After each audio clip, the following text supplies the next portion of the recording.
W5FC.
FC ARRLNTS Net Motley at 6.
Four minutes to Skynet.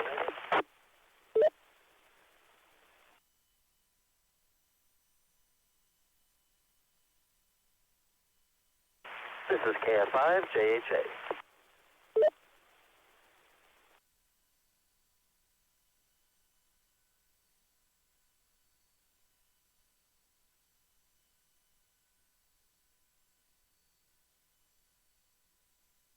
This is Saturn Launch Control. We recognize that the first stage of the Saturn V is fully pressurized. S2 is now going into a pressurized state.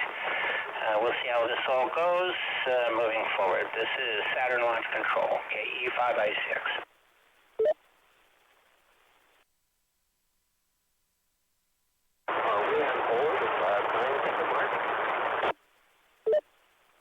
Tom, is Santa going to bring you a Velcro tower inside BB?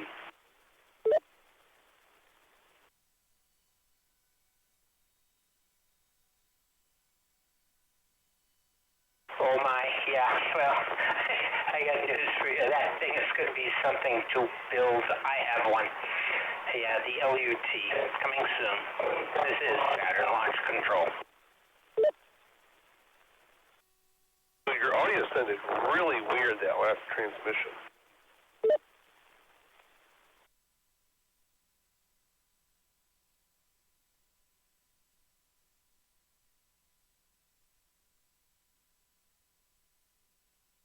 Sounds like you were talking to a fan. This is N5BB. I am not launch control.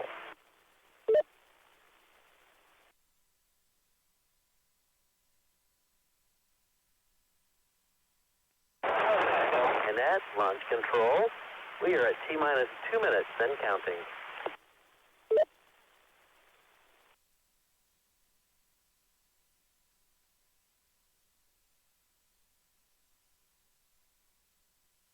How do I sound now? Is that better? I heard it on the loop. Yeah, you're okay now. I still hear things in the background, Tom.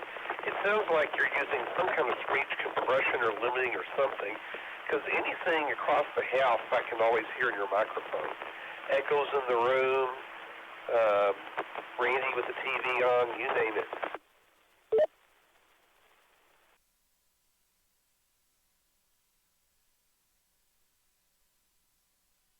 Okie dokie. Well, that's one of the litany of things I have to work on, but I will do that. Oh, your audio went crazy again. It's acting up on you. Talk to you later in 5 dB. I'll turn it over to launch control.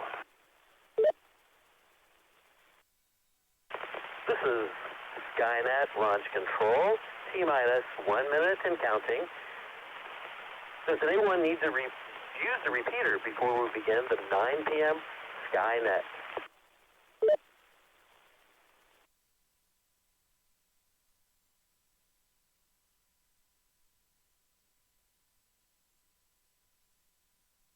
I need to make myself very clear. If we uplink now, Skynet will be in control of your military. But you'll be in control of Skynet, right? That is correct, sir. Skynet.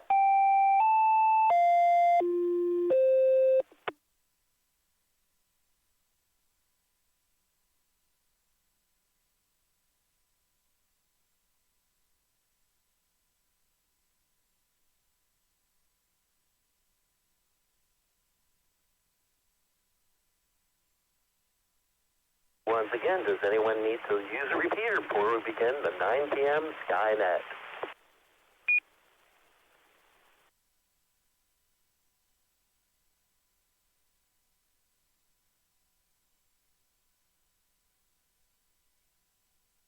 Okay, so it begins.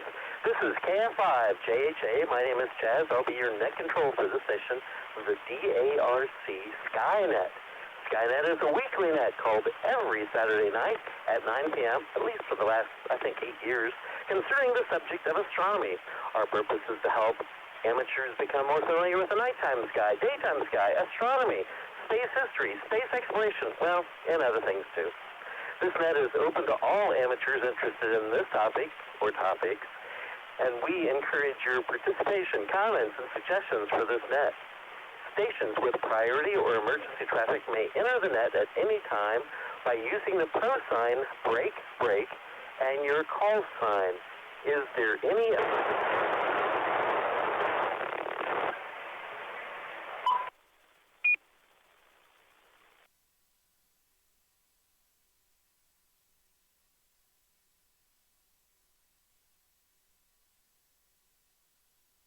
None. We'll continue on.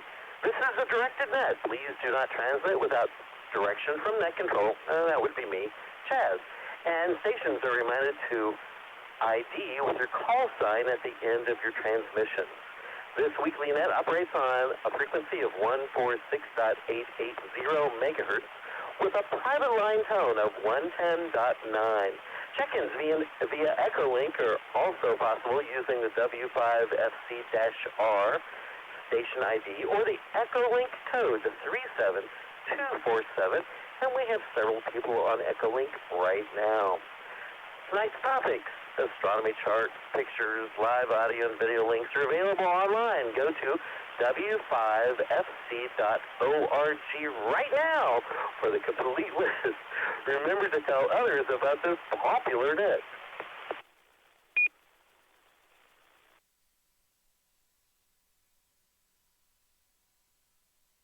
All amateur radio operators are welcome. You need not be a member of any amateur radio club to participate. This net is 900 minutes long? No, it's 90 minutes long and is structured in several parts. General announcements. Does that mean Tom can only make them? Texas Astronomical Society of Dallas events. National Space Society events. Discussion topic of the evening. Space exploration and space history. Was up. That's going to be combined with the discussion topic of the evening. Miss Carolyn's Constellation of the week. Space launches of the week. Recent astronomical discoveries, digital satellite passages over the next couple of days, astronomical Q&A, and anything else we can throw in here like the kitchen sink.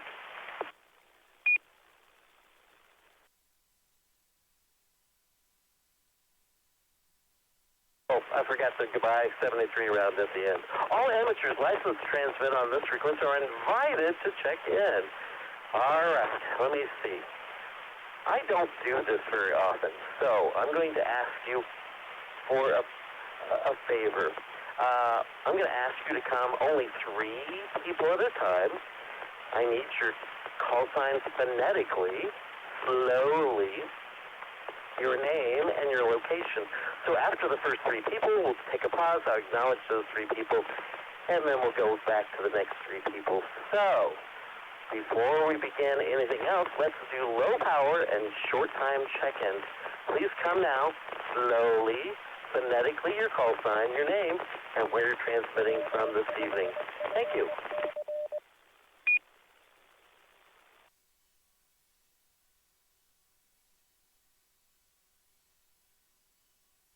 This is November 5, Whiskey Oscar India, William and Allen, short time.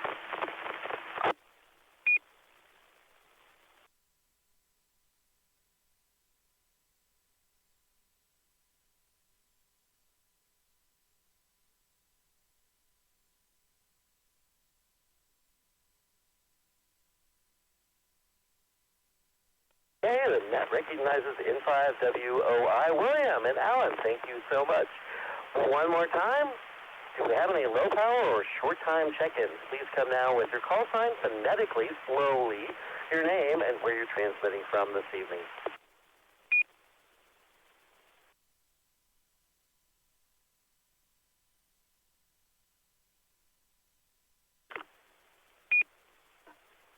Whiskey 5 Golf, Uniform Sierra, Gus, far northeast Dallas, low power.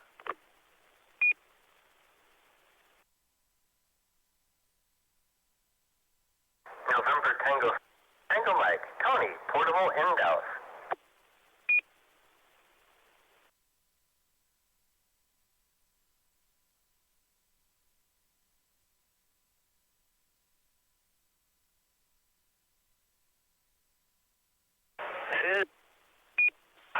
Kilo Echo 5, India Charlie X-Ray Tom, Louisville.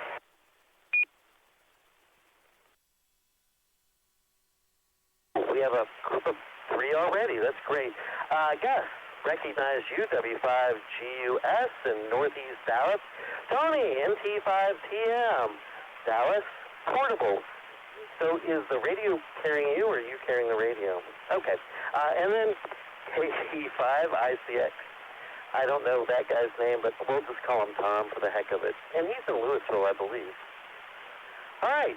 Let's have some general check-ins. Please come now in groups of three. In other words, three hands, and then pause and let me get that all situated. And three more after that. But come now. Let's call sign slowly, phonetically, your name and where you're transmitting from this evening. I'll go really slow. Lulu Lima. Name is Brenda, and I am in DeSoto. Okay, I'll try again. I'll go really slow. Whiskey, Tango, Niner, Victor, Michael, and Plano. And number 3, November 5, Bravo, Bravo. Bill in Irving.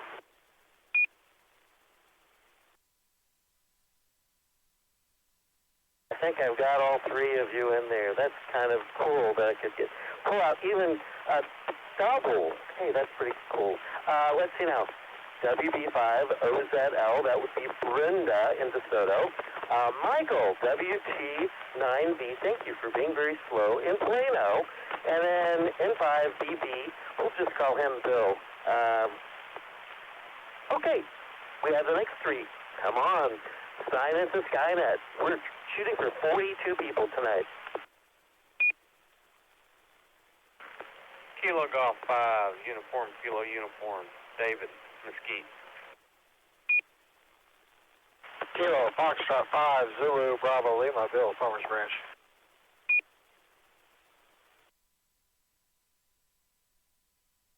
Kilo Foxtrot 5, India, Victor, Juliet, Justin, Red Oak.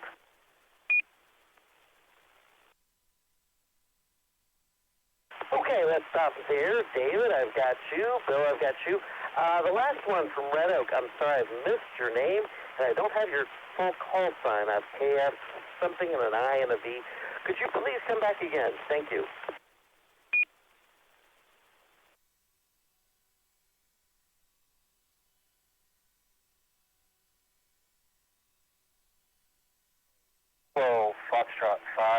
India, Victor, Juliet, Justin. Thank you so much, Justin. I got you all that time. KF5IVJ. All right, the next three, please come now with your call sign phonetically, your name, and where you're transmitting from this evening.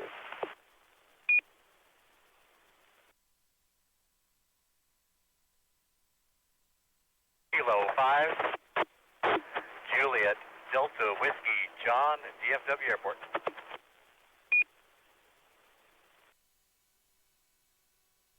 So, Golf 5, Quebec, X-Ray, India, Glenn, and Rockwell.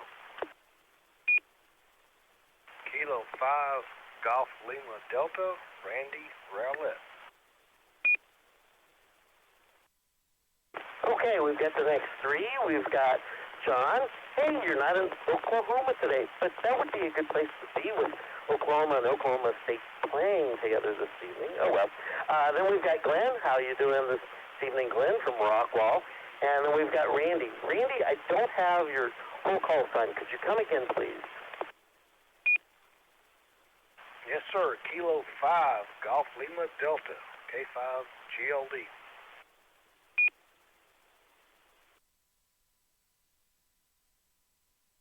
Well, I couldn't get it. I was trying to put another letter in between the kilo and the 5, and there's not any. That's the reason why.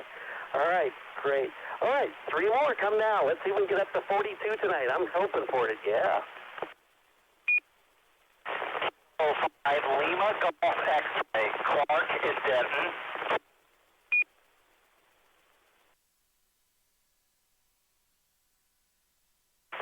Kilo 5, Kilo, Tango X-Ray, Kelly in Quinlan.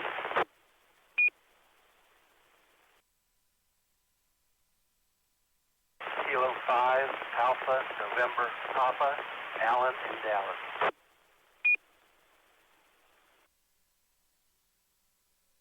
So the next three we've got is Clark, Kelly, and Allen. Clark's from Denton, Kelly's from Quinlan, and of course Allen's from Dallas. Thank you so much for your patience with me this evening. Okay, three more. Come now with your call sign phonetically, your name, and where you're transmitting from.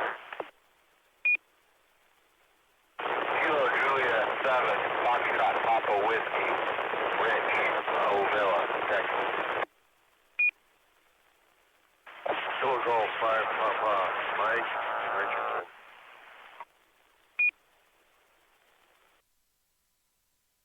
Kilo Foxtrot 5, Tango, Sierra Kilo, Burl in Dallas.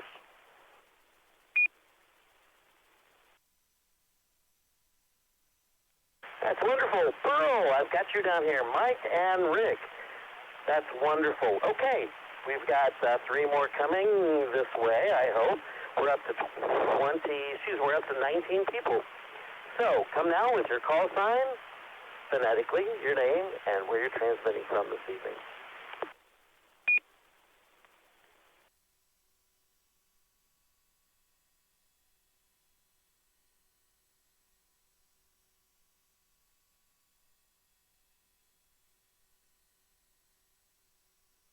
Kilo 7, Foxtrot Papa Whiskey, Rich, Ovilla, Texas.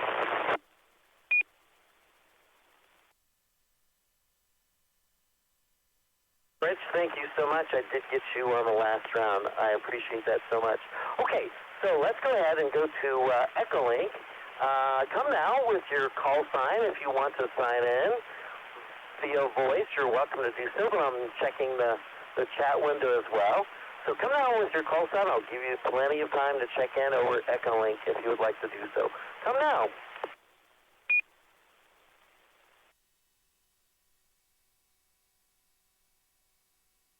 Kilo Golf 5, Bravo Zulu Whiskey, J, near Weatherford.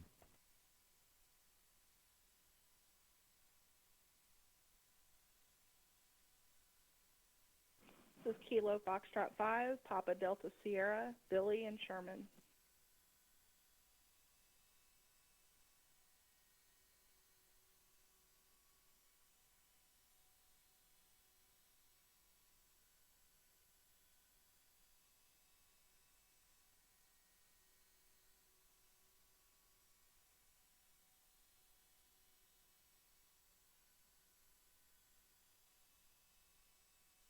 I've got you too as well, JJ. So I've got Jay, KG5, BZW, and I've got Billy, KF5, PDS. Thank you so much. So, let's see. I'll take any mode, any method, radio, echo link, smoke signals. I'm not sure if we can see it out my window, but you're welcome to sign in right now. Come now with your call sign, your name, and your location.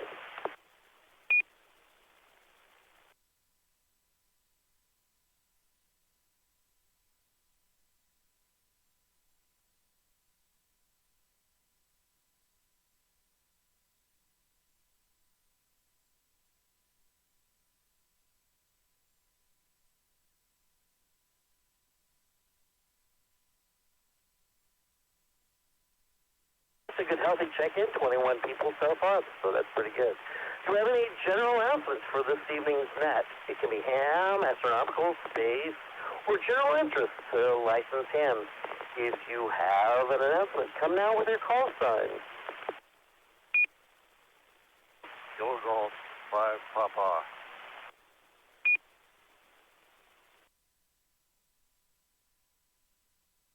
Number Tango 5, Tango Mike.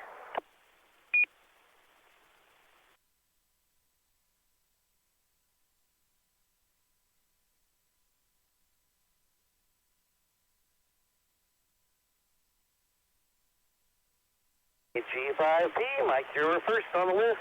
Go now. It's all yours. Okay, thank you, Chaz. Okay, this is from space.com. I'll just read a little bit of the article.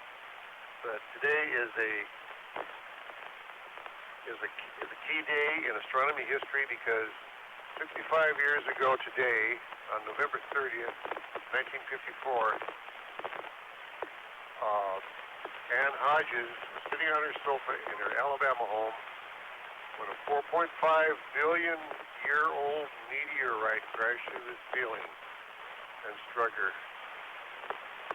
And this is the first reported instance of a human being struck by a meteorite suffering an injury. This particular rock weighed 8.5 pounds and it burst through the roof of her house in Salacuga, wherever that is, 2:46 p.m. local time.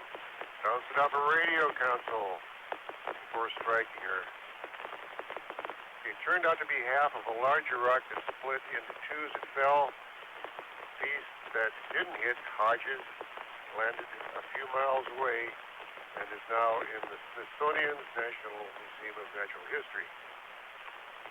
And in 2017, a 10.3 gram of rock that hit her, a piece of that rock sold in an auction at $7,500. So this is on space.com if you're interested in reading more, but this is a special day in astronomy history. So back to net, KG5P.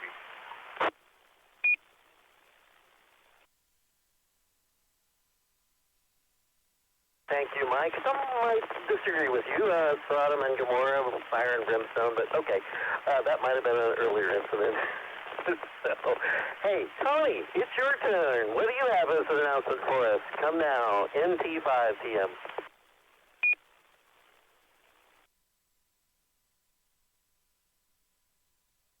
Thank you, Chaz. This is the night of nets, but the nets will go on, and not just tonight. This is not our last club net of the night. We do have the Astronomical movie discussion. We're going to talk about another TV pilot, 7 days, right here on this repeater at 10:30. And the month changes all of a sudden, right at midnight. We go from November to December. That means tomorrow is the first Sunday, and so we have a meeting on the air tomorrow at 7. That's open to any amateur. You don't have to be a club member. A meeting on the air tomorrow at 7, open to all, and a races training at tomorrow at 8. Only races appointees can check in, but everyone can listen.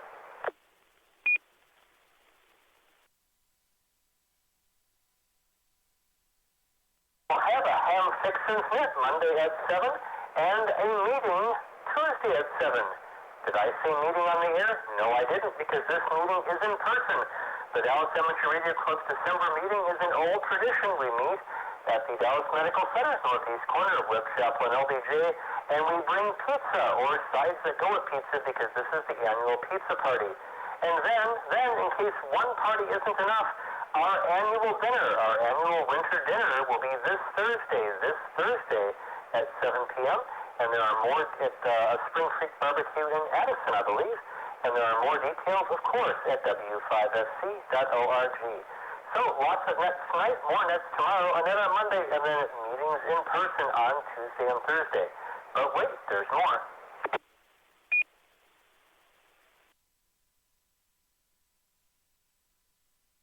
I just have to sneak in that if you're a ham who enjoyed the turkey trot, or you missed the turkey trot and you feel bad about that, the Dallas Marathon is our last big public service event of the year. It's Sunday, December 15th, and they need your help. Head over to w5sc.org, look at any of the past few TechNet news posts, and you'll see a link that you can use to volunteer. They would love your help. This is a big event. It takes at least 100 hands to make it go, and we would love more communicators. So, nuts, pizza, barbecue, volunteering for the marathon. All coming up, NT5 PM. In there I could use, I'll just use one of them. So what do you get if you divide the circumference of a pizza by its diameter? Well, that would be pizza pie, of course. There's several other ones in there about a turkey of a turkey trot or something else, but I'll leave those alone. Thank you, Tony. You left out a couple of things. The AMSAT, the Radio Amateur Satellite Group, has 2 nets available in the Dallas area on Tuesday evenings at 8 p.m. Central Time. You'll need an Echolink installed, and you can register for that. If you're over there on Echolink, well, there it is. You can find the net under Groups and AMSAT. There's also an audio link available on their website, amsatnet.com. This originates from Houston, Texas. The Dallas AMSAT net in the Dallas-Fort Worth area meets every Wednesday at 9 p.m. on the Arlington repeater. That's 147.14 megahertz with a private line tone of 110.9 megahertz positive offset. Oh, Tom, thank you very much. I saw over there a couple of more check-ins. One is Jen. She's on Facebook, KF5JDL. We got to get this number up to 42 somehow. I don't know how we're going to do this. Oh, JJ, I loved how you checked in.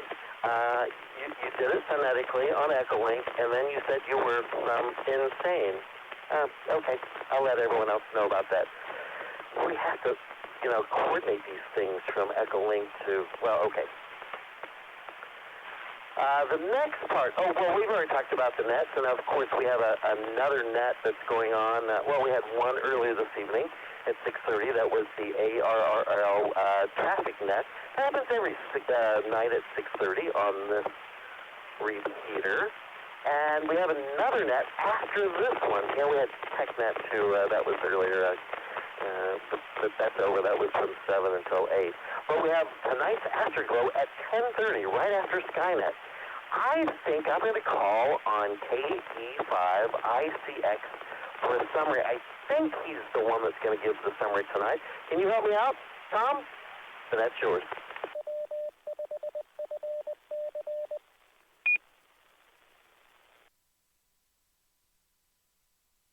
Oh, Chaz, yes, I can. This is KE5ICX, and tonight's Afterglow movie net information. This is won an Academy Award for. Well, no, it didn't. Not even close. But here's the synopsis. The synopsis is as follows. Please copy along. U.S. Navy Commander Frank Bartholomew Parker filled out his expense report. It wasn't an easy task because, he was trying to get reimbursed for a trip into the past, 7 days into the past.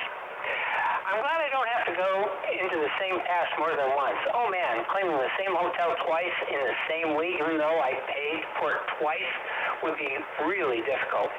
The commander's constant time traveling nosebleeds were also problematical. suddenly he realized he had another problem. Even though he had been traveling in time for more than 3 years, his paycheck totals suggested only 1 year had actually passed. The military had cleverly and routinely sent him on meaningless missions because it was cheaper than actually paying the commander his full salary. Join us for the next Afterglow Movie Net, 7 days from 1998. It actually lasted 4 years. It wasn't one of those failed things. Although, I don't know. Oh, it's a two-parter, too, so you'll run out of steam at 45 minutes, and you got, where's the rest of it? Well, you got to watch another 45 minutes. So do it now or make stuff up later on. That's tonight at 10:30 p.m. This is KE5 at ICX.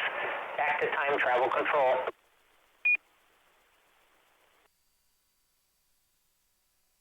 I guess this is Skynet launch control, and we are, a positive instead of a negative launch. So we're, carry the one, and so, I guess we're 24 minutes into Skynet launch, aren't we? So thank you, Tom.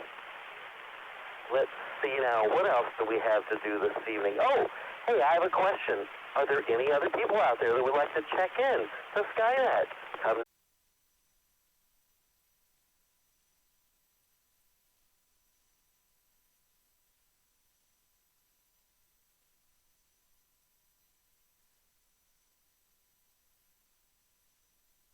Thank you, Melissa. I've got you. KF5GRH, I believe is the correct call sign. And I've got a couple of people on Echo Link that I'm snagging because we're going to get as many people as we can in here. I saw for a little bit in 1DVM, not sure who that was, not sure where they're transmitting from. And now we've got Jason, that's KG5OHV over on Echo Link. And, it's David. That's who it was in 1DVM. So welcome to both Jason and David. I've got you on our list. So we're now up to, it looks like we're up to 25 people. That's awesome. Okay, we're shooting for 42. So call your friends, your neighbors, your dogs, your cats. Get them to sign in. That would be awesome. Okay. Kelly, you can do this, or I can do this. The Texas Astronomical Society. Would you like to do this? Do you want me to do this?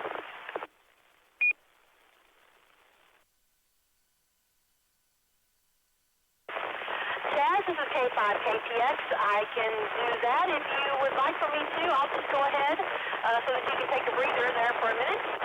This is K5KTX. The Texas Astronomical Society of Dallas has a lot of free and open events for the public, beginning with our monthly meetings. Once a month on the fourth Friday of the month, except for usually November. It's usually on the third Friday. However, this month, Thanksgiving was kind of late, so our meeting was last Friday. In December, we do not have a meeting at all. But otherwise, on the fourth Friday of every month, we have a meeting with presentations, and Chaz does a constellation of the month, which is a lot of fun. And we usually have some really great speakers that come in. These meetings are held at 7:30 p.m. on the campus of the University of Texas at Dallas in Richardson. The meetings are held in the Science Learning Center, which is SLC, Sierra Lima Charlie, on the campus map. And it's usually best to park in parking lot H, as long as you don't park in a purple parking spot. I think you can pretty much park anywhere else on the Friday nights that we have our meetings, and they don't give us a ticket for that.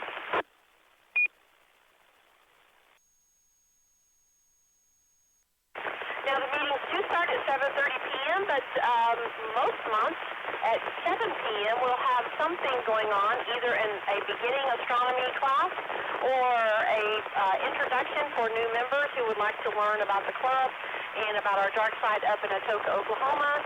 And so we kind of alternate that every month. But these are free and open to the public, and I highly recommend that you come and visit our club.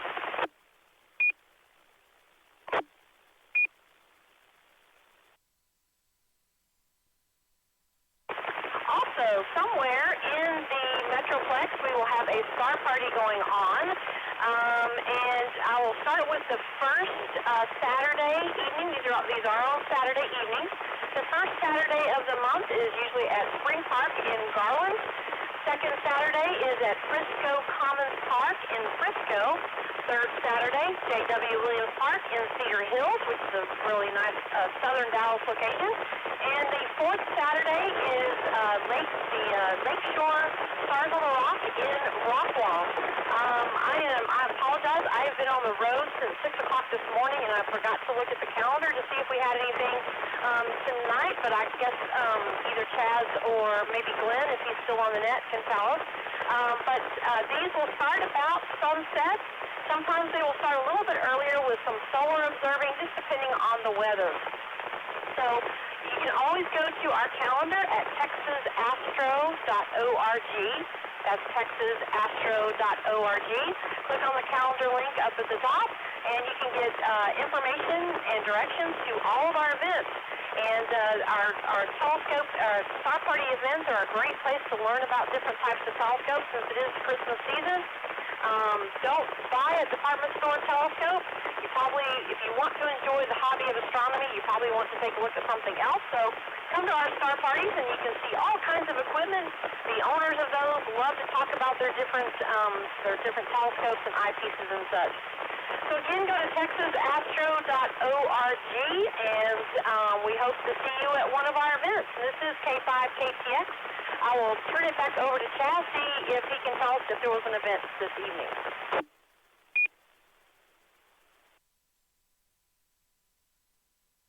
So much, Kelly. That was wonderful. I'm not sure if there was one or not tonight, so I'm going to ask if KG5QXI, Glenn, over in Rockwell, is still on frequency. Do you know if there was any observing event this evening? This is Glenn, KG5QXI. I do not think so. The last one that we had was supposed to be last weekend, but I wasn't able to make it there. So I do not think that we had one. I'm checking the calendar right now, but I do not see any events on it for tonight. Back to net. This is KG5QXI.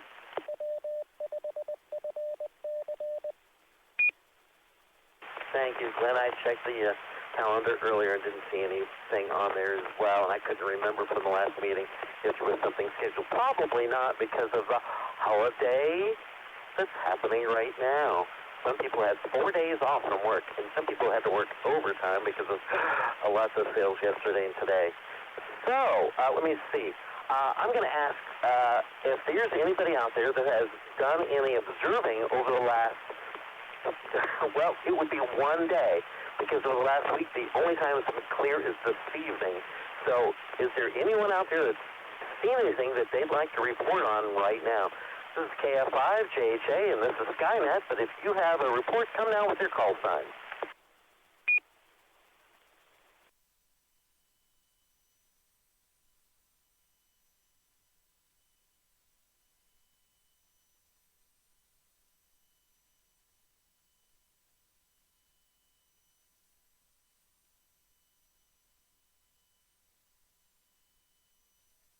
I was hoping someone would be out there.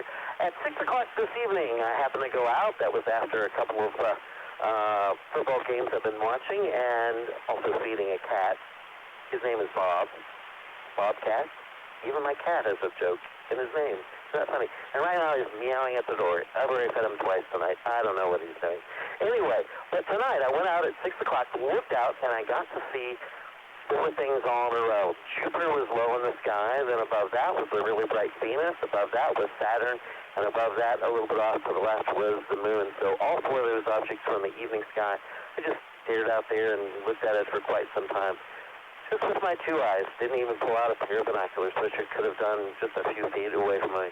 I thought it was just a fantastic thing to see. This has been cloudy for the last week. All right. So, right now, what's up next on Skynet is the National Space Society events and activities. Bill, N5BB, can you help us out with that? The net is yours. This is N5BB. I was away for the last few days, Thanksgiving trip, so I have not prepared anything. I can say the National Space Society will not have a public meeting in December. Our next public meeting, National Space Society of North Texas, will be the second Sunday of January in Irving. And I can say that in May, there will be an International Space Development Conference in Frisco. But that's all I got this week. It's IBB.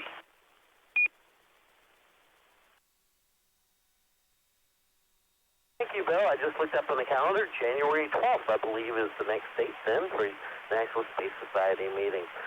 Forgot to say, I believe that the next meeting for the Texas Astronomical Society is on January the 24th.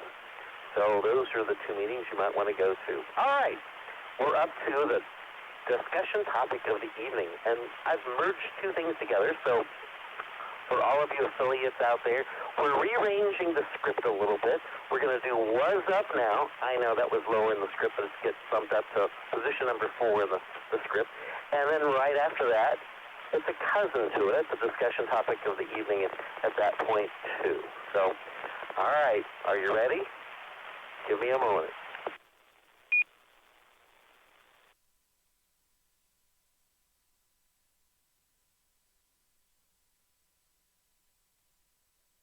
Okay, once again, this is KF5JHA, and I am your net control station for this episode of Skynet. My degree is in astrophysics, and I work at Brookhaven Community College, and we call this segment of Skynet Was Up. I'll get to the feature topic right after this segment is over. Remember that Skynet's not only available on the Dallas repeater, 146.88 megahertz tone with a private line time of 110.9, but also available to hams across the world via Echolink, and there's several people on Echolink over here right now. Can't pull anybody new. I've already got everyone that's on there now. Let me see. Where was I in the script?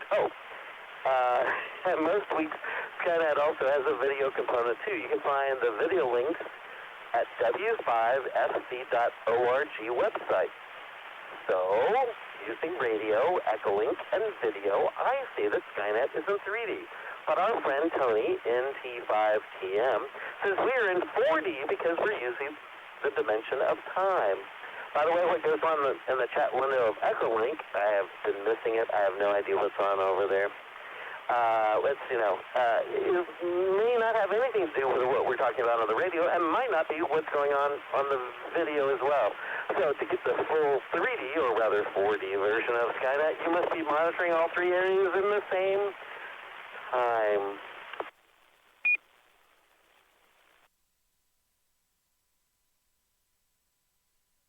So for the third week in a row, I gave you a homework assignment. Did you do it? Did you look for Venus after sunset? Of course you didn't, because it was cloudy. Venus has been separating itself from Jupiter over the last week and getting closer to the planet Saturn. I mentioned that just a few moments ago. Last opportunity to see the planets was actually a week ago. So I hope you took a few minutes of your holiday weekend tonight to take a look at Venus, and maybe you didn't do that. Maybe you can go out tomorrow night and see Venus, Saturn, Jupiter, and the Moon in the evening sky. The sunset is around 5:20 Central Standard Time in the Dallas area. So by about 5:35, 5:40, you can start looking for Venus, Jupiter, Saturn, and the Moon in the evening sky. In a little bit more than a week from now, on the night of December the 10th, Venus and Saturn will be in conjunction. In other words, right next to each other. So watch Venus move away from Jupiter and get closer to Saturn over the next 10 days. I find the dance of the planets really fascinating. I will talk more about this in our feature topic tonight. And I am KF5JHA, and this is Skynet.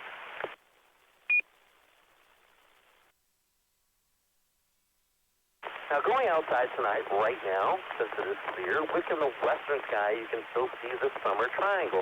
Vega, Altair, and Deneb, they're all in different constellations. But I'm not worried about those constellations tonight. I want to direct your attention to the four constellations that are not part of the summer triangle, but are located in and around the summer triangle. The easiest one of these four constellations to find is Delphinus, the dolphin. To me, it really does look like a dolphin and can be seen easily, even from my apartment, which is here at the intersection of I-30 and I-635 near County Small. That gives you an idea of how much light there is here. In between Cygnus,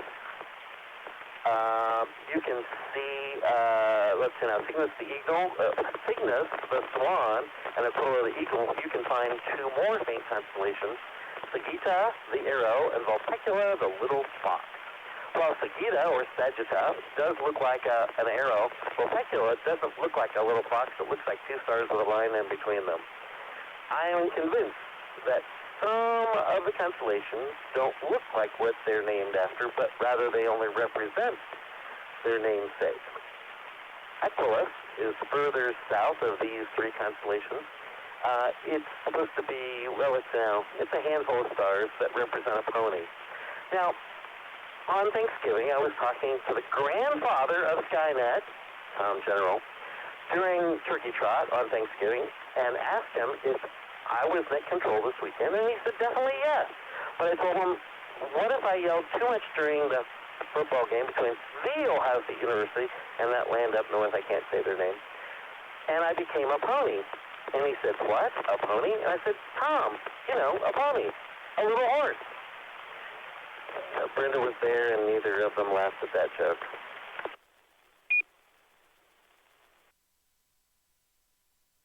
By the way, go Buckeyes to the national championship. Back to our constellations. Equilus, the little horse. Delphinus, the dolphin. Sagitta, the arrow, and Vulpecula, the little fox. Try to get away from the city lights over the next few weeks. Take a star map and a pair of binoculars and look for these constellations.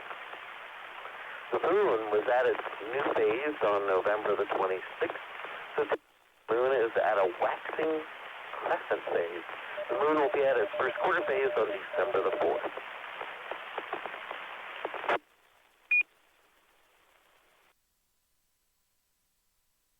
November has been an active time for meteor showers. December is also an active month for meteors. The Phoenicians, actually from the constellation of Phoenix, is a meteor shower that peaks on the night of December the 2nd and 3rd, which is only a few days away. It's mainly seen from the southern hemisphere. But the Geminids is a major meteor shower that peaks on the night of December the 13th and 14th with as many as 150 meteors per hour. Unfortunately, the moon is full on December 11th and will interfere with observing the Geminids this year. There are three more minor meteor showers in December, the Coma Berenices. They peak on the night of December 15th and 16th with a few meteors. December Leonid Minorids peak on the night of December the 19th and 20th with a few meteors. And finally, the Ursids, Ursa Major, Ursa Minor, they seem to originate from the big and little pair. Peak on the night of December the 21st, 22nd with about a dozen meteors. Details about meteor showers and meteor storms can be found online at the American Meteor Society, amsmeteors.org, or going to the International Meteor Organization, IMO.net.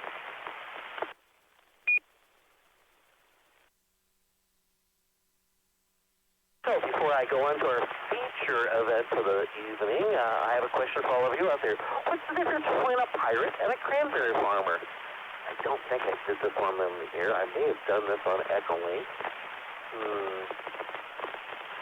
You give up? A pirate buries his treasure, and a cranberry farmer treasures his berries.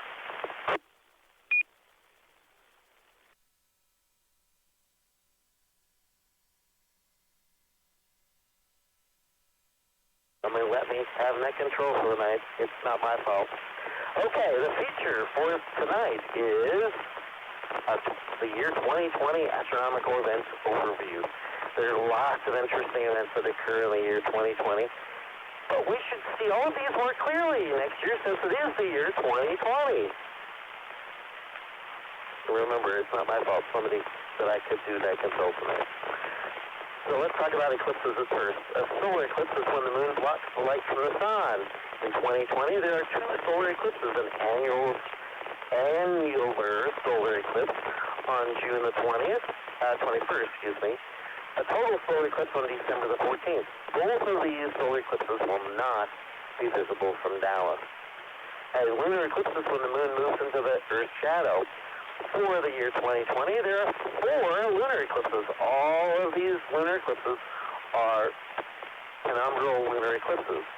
On January the 10th and June the 5th, penumbral lunar eclipses will not be visible in North Texas, but the July 4th through 5th and November the 30th, partial penumbral eclipses will be visible from Dallas. I'll give you a few more details about that in just a little bit.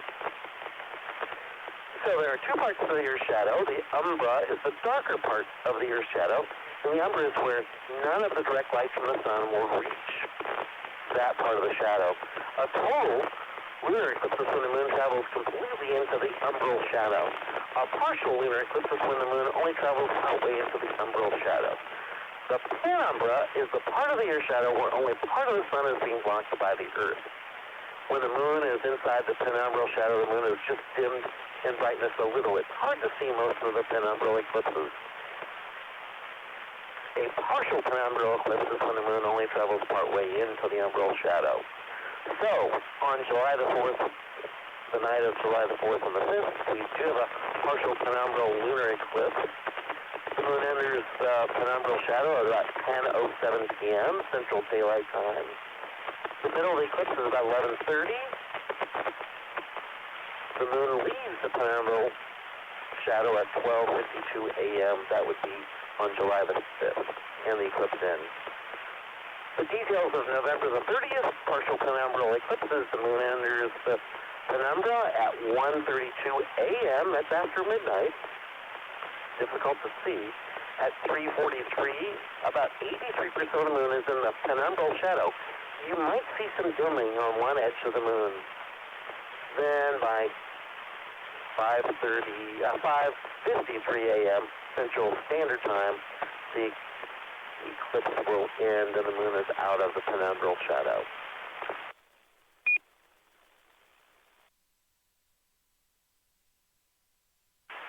There are a lot of stellar occultations that occur during the year 2020. That's when the moon blocks, prevents the light from objects getting to us, like stars or planets. So it's called an occultation. It occults or blocks.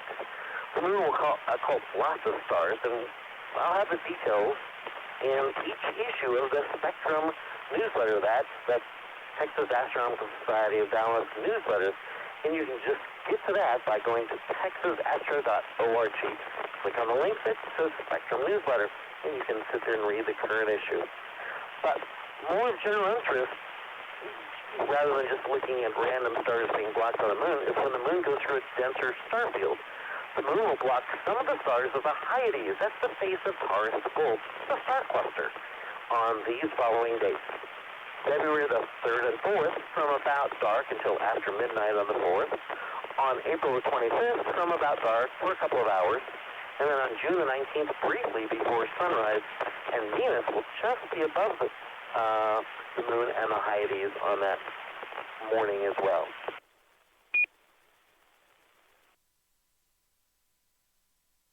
There's an open star cluster in the constellation of Cancer the Crab called the Beehive Star Cluster, M44, and on these dates, the moon will be going through right beside the M44.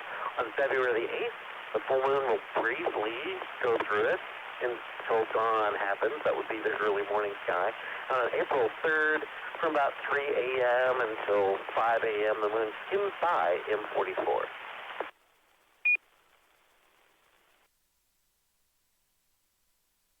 Not just stars, but planets. The moon can block some planets sometimes. And this coming year, in the year 2020, the moon will block the planet Mars, occult it, and also occult the planet Venus. On February the 18th, the year 2020, from about 5:45 a.m. until 7:11 a.m., that would be from about an hour and a half before sunrise until sunrise, the moon will be blocking the planet Mars. So that's February the 18th.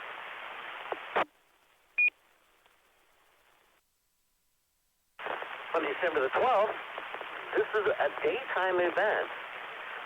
The moon will block the planet Saturn. This happens on December the 12th at 3 o'clock in the afternoon, 3:40 in the afternoon. Now, it's very low in the sky. The moon is only about 2 degrees high, so you've got to have a very clear western horizon. The occultation will finish when the moon uncovers Venus, but that'll be below the horizon, so we won't get to see the end of that occultation.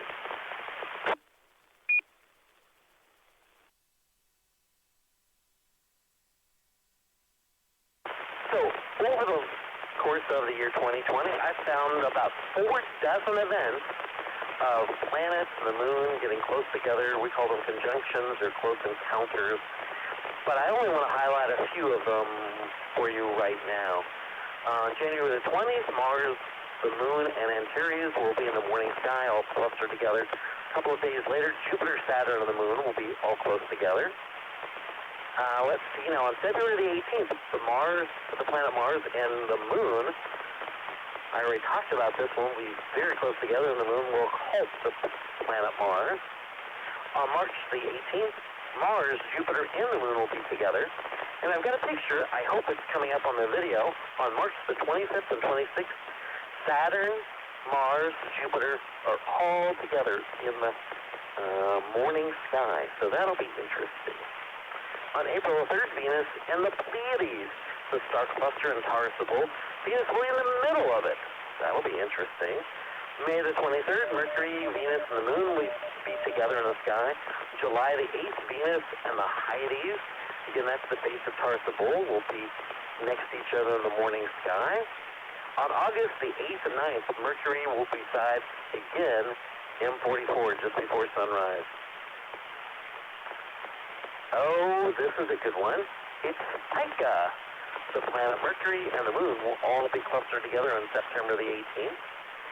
Mars will be at a close approach to the Earth at only 38.6 million miles from the Earth on October the 6th. I'll give you a little bit more information about that in a few minutes.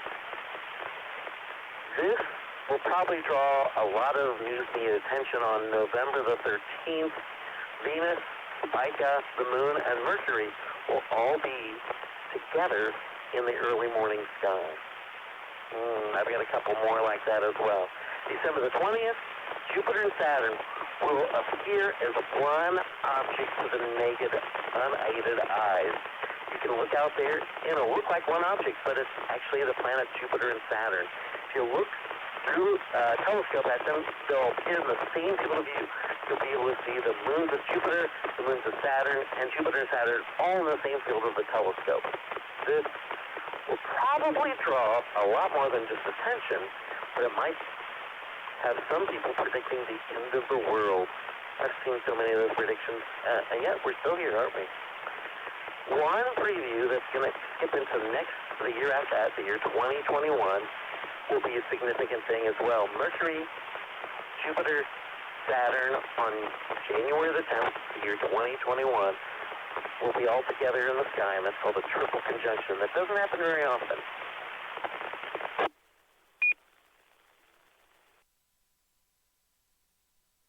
I'm going to skip through some of the stuff I had about Mars close approach, but on October the 6th, the year 2020, when Mars and the Earth are going to be at their closest to each other, it happens about every 26 months.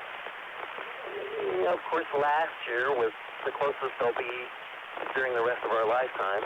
But this coming year isn't too bad. We'll be as close as 38.6 million miles from Mars on October the 6th. So this will be an interesting thing to take a look at. Probably the Astronomy Club and Brookhaven College will have telescopes set up somewhere within a day or two, or even on that date of closest approach.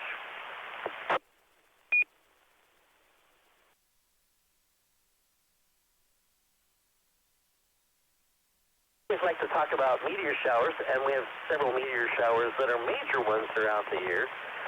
One that gets looked over and gets lost in the holidays and everything is the quadrantid meteor shower. That happens usually the first part of the year, January 2nd, 3rd, or 4th, and this coming year, in the year 2020, it's going to be the peak is on January 3rd and 4th that evening. With the first quarter moon in the sky, the moon will set about midnight. And so from midnight until sunrise, we might see as many as 120 meteors an hour. That's every 30 seconds. That's pretty good for an average.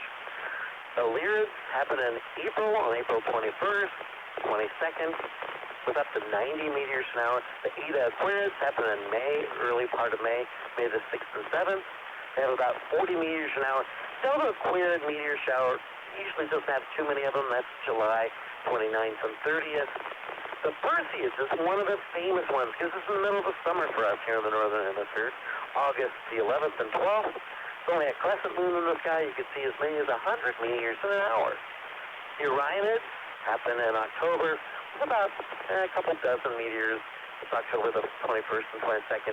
The Leonids, they are famous in November, around November 16th and 17th. They can have up to 100 meteors in an hour, sometimes over 400 an hour with a meteor storm. Finally, the Geminids happen December 13th and 14th with about 150 meteors in an hour. That's coming up soon, isn't it?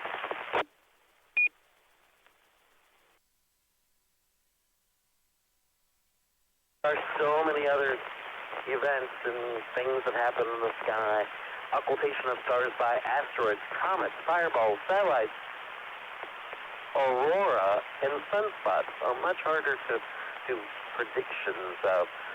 Periodic comets are easy to predict their location, but their brightness can vary. And we are really past due for a really bright, suddenly appearing comet in the sky. I hope we get one this coming year. So let me give you some websites to go take a look at some of these things. Heavens-above.com, you can find information about comets. And also, you can find out about satellites, heaven-above.com. Aurora, go to spaceweather.com, and spaceweather.com can also tell you about solar activity as well. Star maps, I like skymaps.com/downloads.html, and you can get a free star map. I use those all the time with our astronomy students. And for a free astronomy computer program, I use Stellarium. That would be stellarium.org, and it's free. And it's a wonderful piece of software. It's very powerful, too. Wow, that's been a lot of information over the last few minutes. And what if you missed something or wanted more details?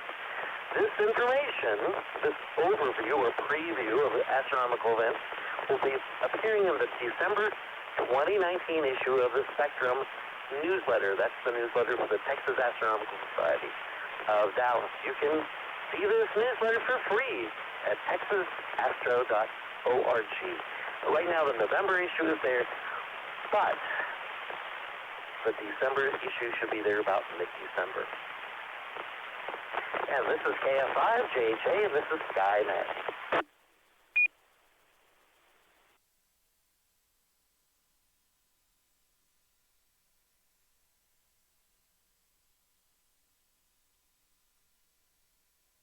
Hey, I've been talking for a long time. There might be some people out there that might want to sign into Skynet.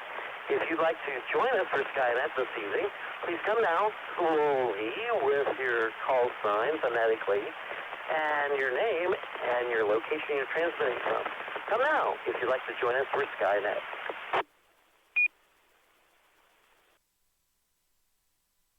HE5P recheck.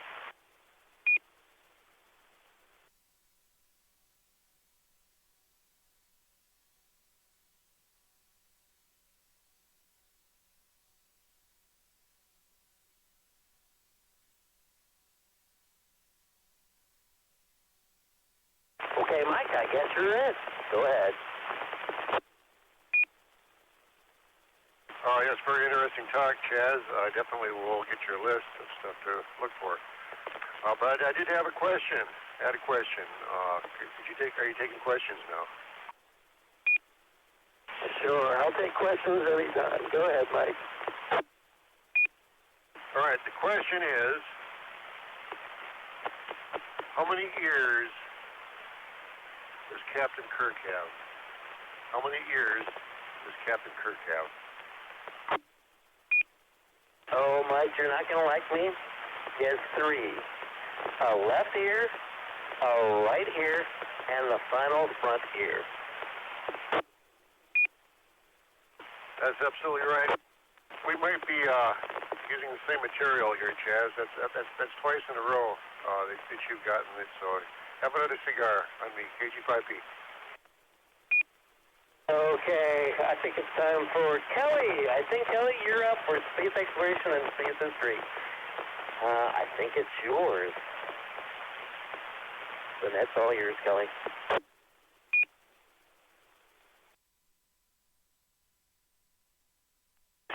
Thank you, Chaz. This is K5KTX, and I'll try to get through this as quickly as possible. This upcoming week will be a busy one for the Expedition 61 crew on the International Space Station. Astronauts Andrew Morgan of NASA and Luca Parmitano of the European Space Agency will venture outside the station on Monday, December the 2nd, starting at 5:50 a.m. Central Time to continue repairing the Alpha Magnetic Spectrometer, or AMS, instrument. This is the third in a series of repair spacewalks, the most complex of this kind since the servicing of the Hubble Space Telescope.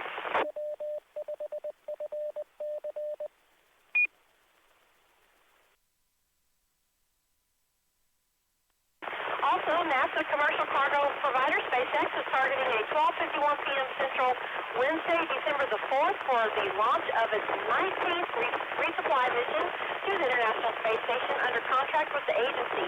Live coverage will begin on NASA TV on Tuesday the 3rd with pre-launch events. The Dragon spacecraft, which will launch from Space Launch Complex 40 at Cape Canaveral Air Force Station, will be filled with supplies and payloads, including critical materials to directly support dozens of the more than 250 science investigations and technology demonstrations that will occur during Expedition 61 and 62. When it arrives at the station on December the 7th, Expedition 61 Commander Luca Parmitano will grapple Dragon with NASA astronaut Andrew Morgan acting as backup. NASA's Jessica Meir will assist the duo by monitoring telemetry during Dragon's approach. The station crew will monitor Dragon vehicle functions during rendezvous. After Dragon's capture, Mission Control in Houston will send commands for the station's arm to rotate and install it on the bottom of the station's Harmony Earth-facing port. On Friday, December the 6th, NASA TV will cover the Russian Progress 74 cargo spacecraft launch to the International Space Station from Kazakhstan. So there are lots of things arriving at the space station.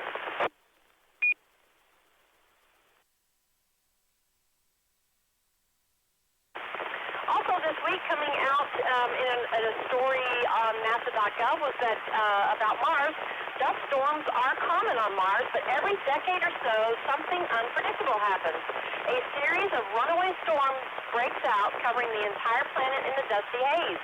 Last year, you may remember, a fleet of NASA spacecraft got a detailed look at the life cycle of the 2018 global dust storm that ended the Opportunity rover's mission. And while scientists are still puzzling over the data, two papers recently shed light on a phenomenon observed within the storm: dust towers, or concentrated clouds of dust that warm in sunlight and rise high into the air. Scientists think that dust-trapped water vapor may be riding them like an elevator to space, where solar radiation breaks apart their molecules. This might help explain how Mars's water disappeared over billions of years.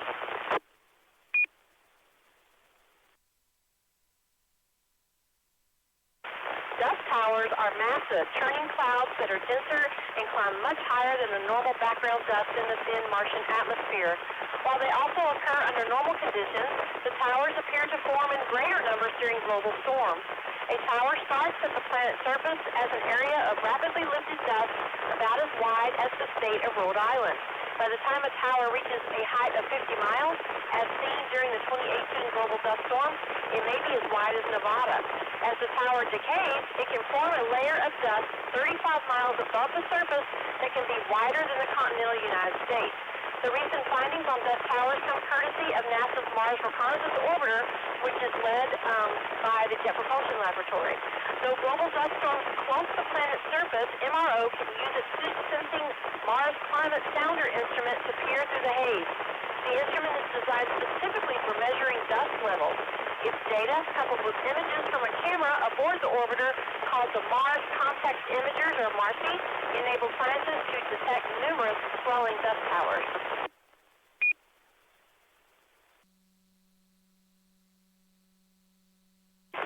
Dust towers appear throughout the Martian year, but MRO observed something different during the 2018 global dust storm. Normally, the dust would fall down in a day or so, but during a global storm, dust towers are renewed continuously for weeks. In some cases, multiple towers were seen for as long as 3.5 weeks. The rate of dust activity surprised scientists, but especially intriguing is the possibility that dust towers act as space elevators for other materials, transporting them through the atmosphere. When airborne dust heats up, it creates updrafts that carry gases along with it, including the small quantity of water vapor sometimes seen as wispy clouds on Mars. A previous paper showed that during a 2007 global dust storm on Mars, water molecules were lofted into the upper atmosphere where solar radiation could break them down into particles that escape into space. That might be a clue as to how the red planet lost its lakes and rivers over billions of years, becoming the freezing desert it is today. Scientists can't say with certainty what causes global dust storms. They've studied fewer than a dozen to date. With time and more data, the MRO team hopes to better understand the dust towers created within global storms and what role they may play in removing water from the red planet's atmosphere.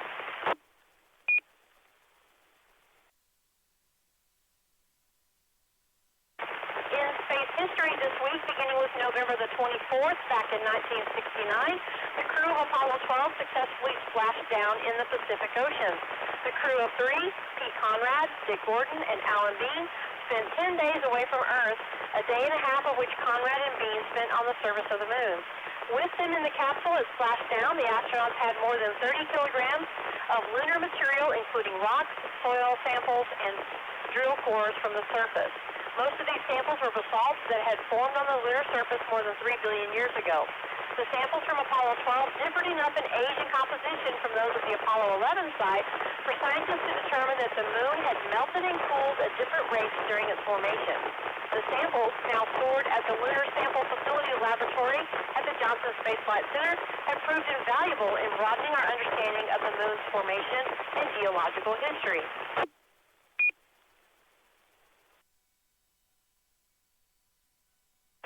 Conrad, Gordon, and Bean also carried with them parts of the Surveyor 3 spacecraft that had landed on the moon 2.5 years before them.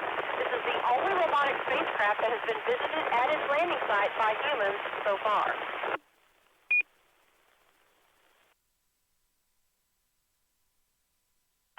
November the 26th is a banner day in Mars history. In 2011, the Mars Science Laboratory, or Curiosity rover, launched to Mars at 9:02 a.m. Central Time.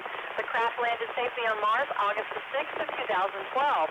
And then last year, 2018, at 1:52 p.m. Central Time, NASA's Interior Exploration using seismic investigations, geodesy, and heat transport, more commonly known as InSight, the lander touched down on the dusty surface of Mars.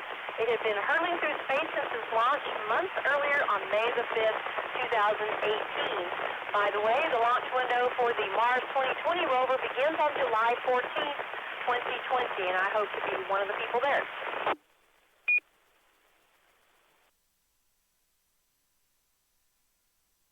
November the 28th, way back in 1659, Dutch mathematician and astronomer Christian Huygens saw a dark region on Mars called Syrtis Major, the first Martian surface feature spotted from Earth. Syrtis Major is a volcanic plain on Mars. Huygens observed it through his telescope and made a drawing of it.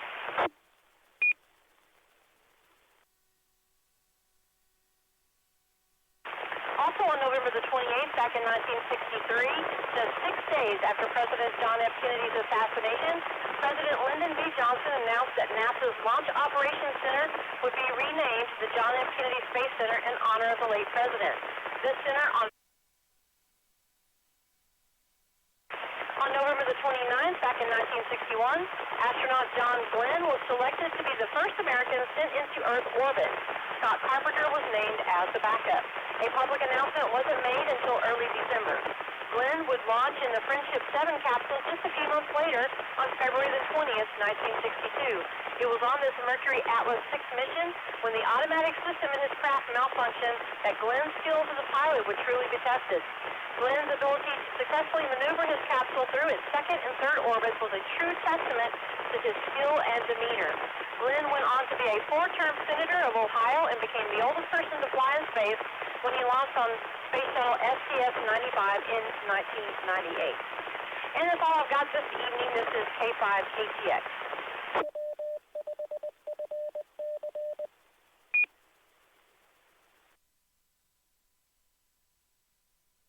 Thank you, Kelly. Thank you so much. If I remember right, didn't they bring back the camera that was on that surveyor back to the Earth? They found out that there was like microbes or something that were in between the lens elements of the camera that had survived on the moon during the harsh environments, you know, plus 250, minus 250 degrees Fahrenheit, because it hadn't been cleaned completely. Am I remembering something right? Kelly, come back and let me know.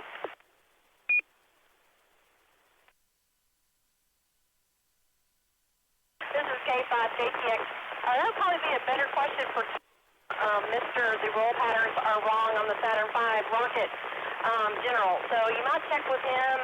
My brain is not functioning after driving for 13 hours round trip. So check with Tom. Okay. Mr. KE5ICX. Am I remembering that information correct?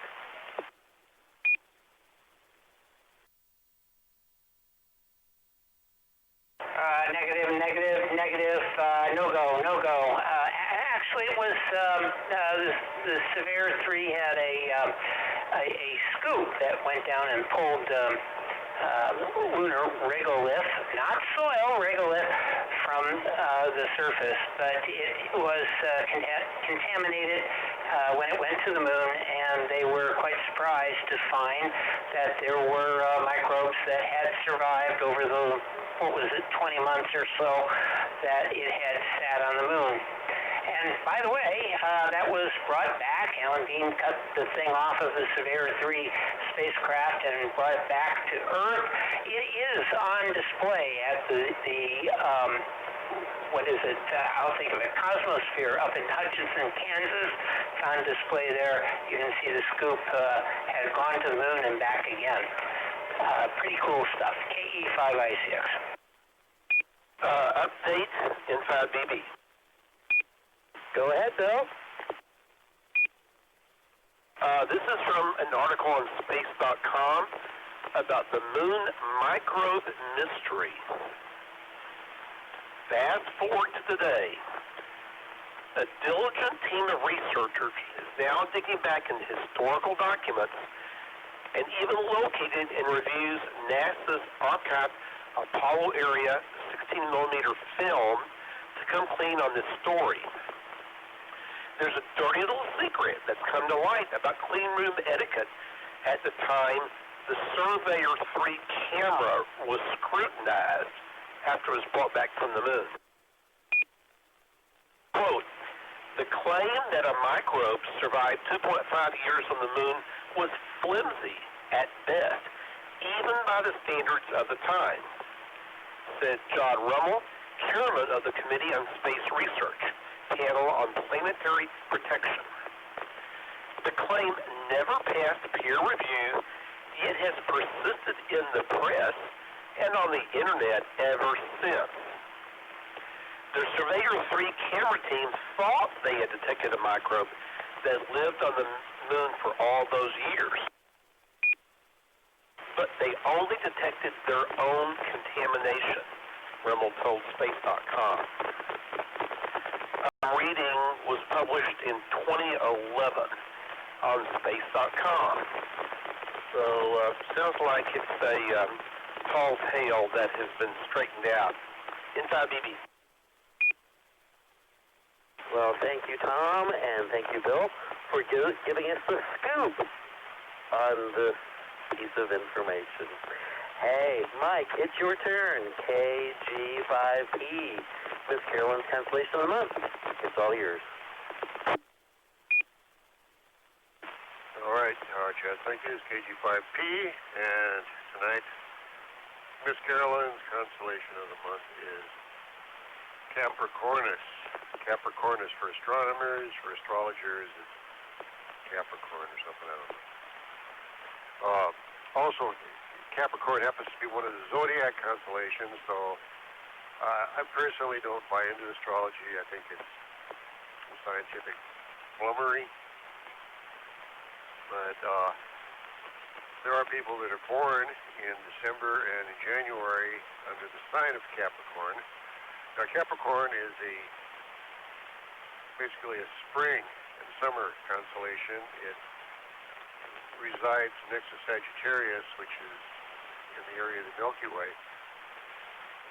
So what's it doing up in the winter? It's a summer constellation. Well, why are people born in December and January under the so-called sign of Capricorn? Well, the answer is because it's in the sun. The sun is in Capricorn, and the sun is out during the day. And in January, well, right now, in fact, Capricorn sets, I think, it sets about 2 hours after the sun. I believe Chaz said the sun sets around 5:30 p.m., so Capricorn is going to set about maybe 7:38, somewhere around in there. And it will continue to set later until January, until about the latter part of January, in which case it will rise and set with the sun. And since it's rising and setting with the sun, it will be tracking the sun. So it will be completely invisible because it will be the daytime. Okay, but if you could see it, what would you see? Well, not really much. Capricorn is kind of a disappointment. It's mostly magnitude 3 and magnitude 4 stars. So depending on what your perspective is, it's either a very boring constellation or an interesting one. And I'm getting my information here from Jeff Knipe and Dennis Webb's book, Annals of the Deep Sky. They just published Volume 7, and Volume 7 is just finishing up the seas. Of 88 constellations, 22 of them start with C. So everything from Volume 3 up into, including Volume 7, includes constellations that start with C. So I'm glad to be getting done with the C's. So one of the C's, of course, is Capricornus, which is in Volume 3. Volume 4.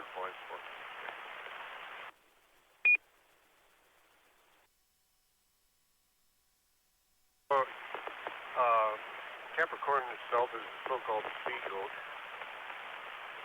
There's all these crazy combination animals up there, and Capricornus is one of them. It's the celestial wallflower, to be sure, in the words of Jeff Knipe. Not much to look at. It's made mostly up of third, fourth magnitude stars. It does only contain one fine, real nice globular cluster, which is M30, and we'll talk about that in a bit.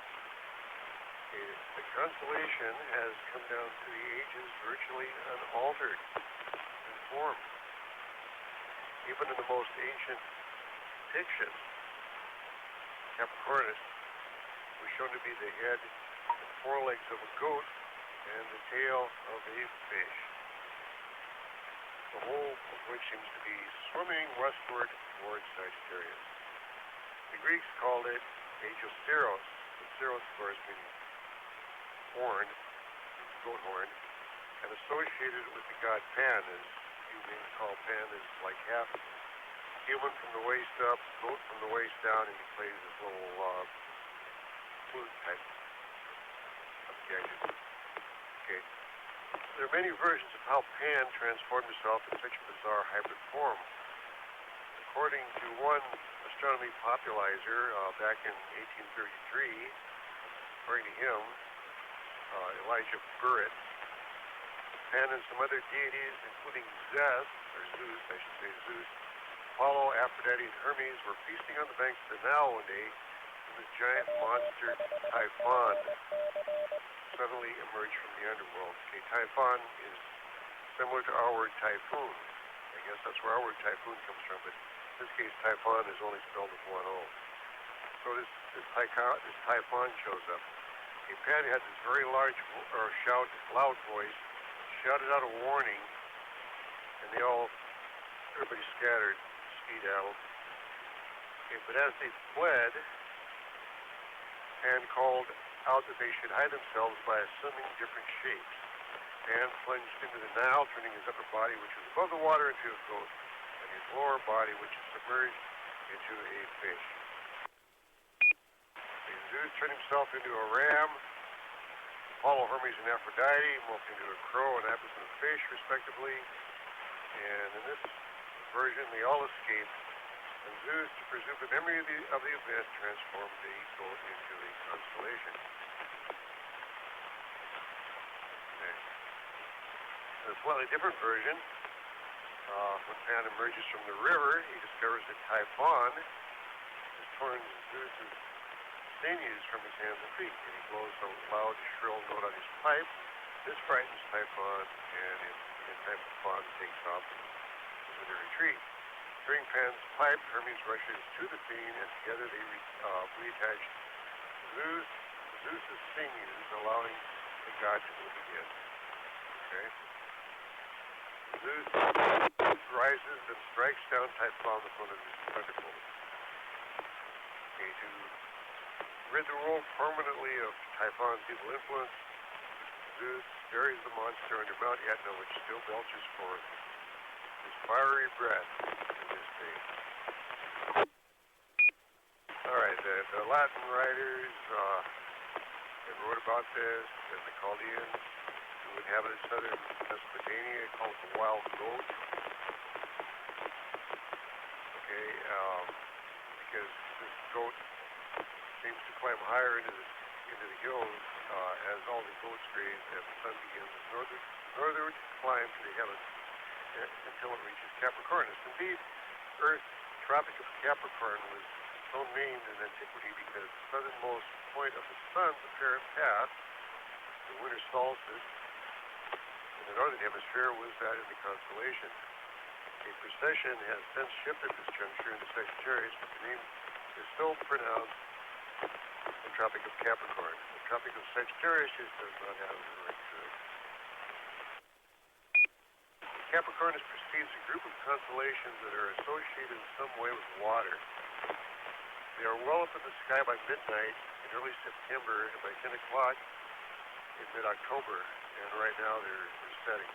These include Aquarius, the water bear, Pisces, Astrinus, the southern fish, Pisces, the fishes, Cetus, the whale. In fact, the whole region of the sky was once known as the sea. Eridanus, the river, just east of Cetus, is sometimes included, although it doesn't rise until much later. Okay, I'm going to talk about a couple of stars. There's only about 3 of them. One is Alpha. His name is El Jedi, which comes from the earlier Arabic name, which means kid. So they're all goat related. It's actually a double star separated by 6.3 arc minutes. And it's a double star. The westernmost star is slightly dimmer and is a magnitude 4.2, and the brighter one is only 3.5. Okay. One of the things about the brighter one, Alpha 2, spectrum shows that the position is metal, and its iron abundance is in tenth and half that of the sun, which indicates that it comes from a previous generation of stars. And we'll talk about that in a little bit. It is called what we call a population 2 star.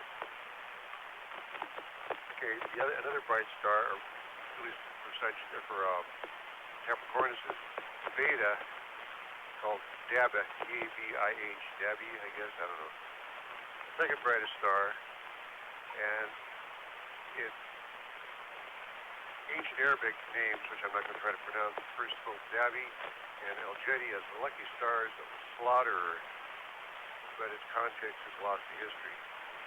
Okay, it's only a 3.08 star, and it forms a wide binocular double with 6 magnitude companions.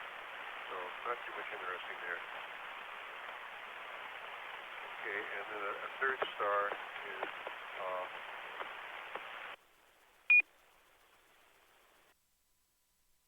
my notes here is Deneb. Okay, the Delta Capricorni. It's the kid's tail, it's the tail of the goat, and it's actually 2.85, which is probably one of the brightest stars in there. Similar to Vegas, it's a mid A-class star with surface temperature of about 7,300 Kelvin, about twice the mass of the Sun, twice its radius, and it has about 39 light years. So it has about 8.5 times the velocity of the Sun. Okay. Now, there is one object that's worth talking about, and that is an interesting one. It's a galactic cluster called M30. And for ID, this is KT5P, and this is Skynet. I'm going to have to rock and roll here. Okay, this M30 is a metal core globular cluster with an extremely dense core. Okay, and it was first found by Charles Messier in 1764. One thing I think is interesting about this particular object is that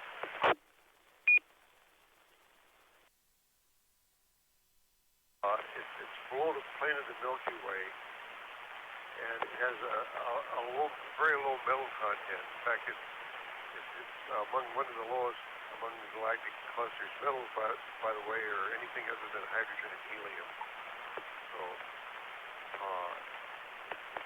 their population too are generally what they call stars that have already blown their metals into space, and then a later generation of stars pick up those metals, which is the population of one stars.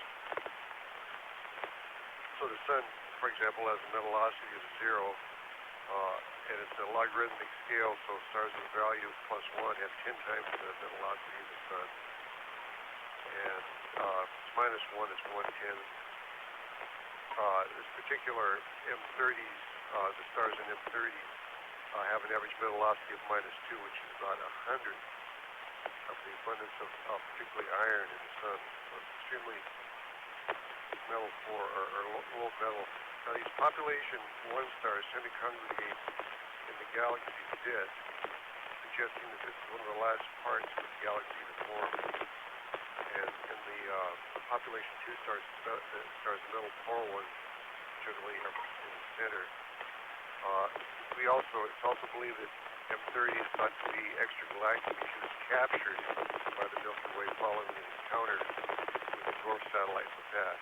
This could possibly explain its very low amount of metals that it has. And also, it does seem to have a very dense as far as stars go. It may exceed 1 million stars per cubic parsec. Parsec being 3.2 light years. And so it's one of the highest density environments in the galaxy. And if you remember, Isaac Asimov's book on that he wrote about nightfall, that's very well that have occurred in this M30 galaxy. Okay, I'm about running out of time. Tom's going to wrap it up here, so I will shut it down from here. But there's a lot more interesting stuff about Capricornus. Even though visually it's not particularly interesting, there's a lot going on in there. So as Miss Carolyn would say, take a look around. You will enjoy it. Back to net, this is KT5P.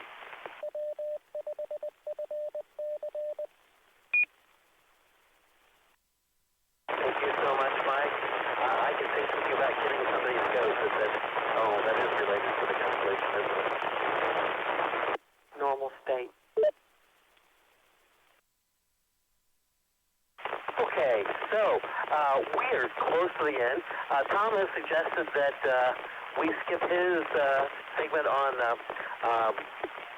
rocket launches, so if you really need to know that, email him. He'll be glad to tell you about all the rocket launches that are going to happen over the next week or so.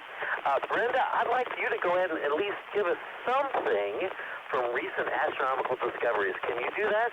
WB50ZL. Please come now with some wisdom.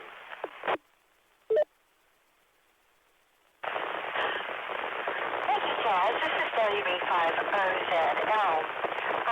The article that I picked is called, entitled, Scientists Inch Closer Than Ever to Signal from Cosmic Dawn.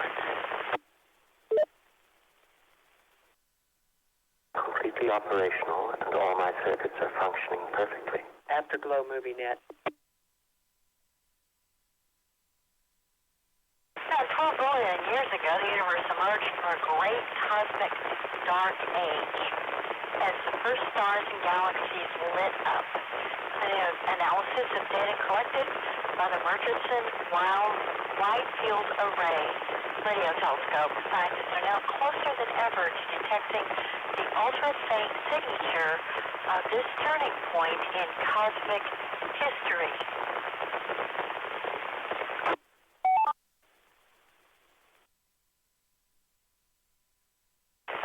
The neutral, I'm skipping through some stuff. It says if the neutral hydrogen signal was any stronger than the limit we set in the paper, then the telescope would have detected it. These findings can help us to further constrain the timing of when the cosmic dark ages ended and the first stars emerged. Despite its importance in cosmic history, little is known about the period when the first stars formed, which is known as the Epoch of Reionization, or EOR. The first atoms that formed after the Big Bang were positively charged hydrogen ions, atoms whose electrons were stripped away by the energy of the infinite universe.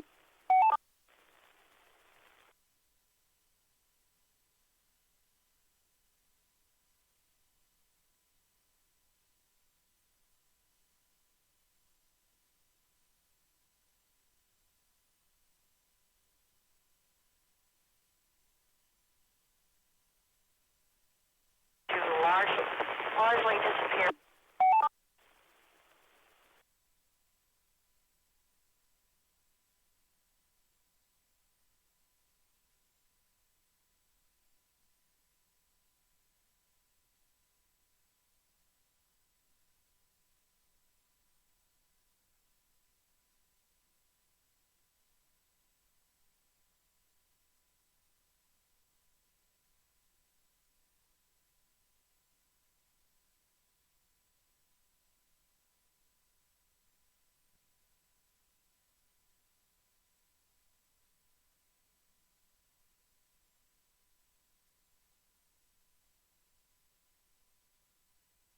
Brenda, if you're out there, I'm sorry we haven't heard anything for the last minute or so.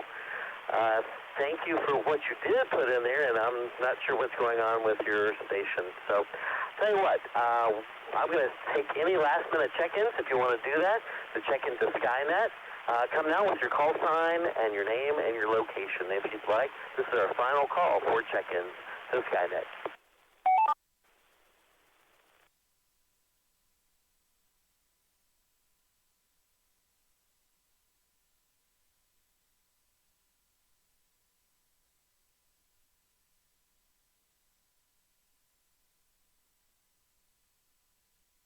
Okay, Brenda, we'll try to pick it up next week where we left off, and maybe you can just continue on with that discovery next week. All right, tonight we had 26 hams participating on the air. Thank you for all who checked into this evening. Hope you'll join us here next week. And every Saturday night, of course, next week it'll be a better net control, at 9 p.m. to discuss astronomy, space exploration. The sky is never the limit. We're always looking for new net controls, not just for this net, but other DARC nets. If you're interested, email nets@w5fc.org. You can follow topics and discussions about this net and astronomy in general on our Facebook and Twitter, as well as our audio and video streams. and much more on our website, w5fc.org. At the conclusion of this net, well, you can go there now if you wanted to. Until next Saturday night, this is Kilo Foxtrot 5, Juliet Hotel Alpha, Chaz, and I'll be closing the net and launch control went a little bit over at 10:34:12 local time, which was Central Standard Time, and returning the repeater to normal. I guess it's been abnormal use since then, so normal amateur use. Thank you, 73, everyone. Enjoy discovering the universe, and don't forget, Afterglow is next. This is KF5 JHA.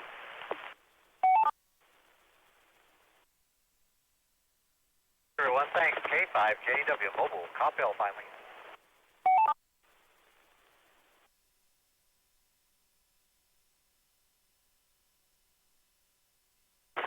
WB50ZL for a radio check. Station's weak and fluttering, Brenda, in 5BB. And scratchy. K5 JW.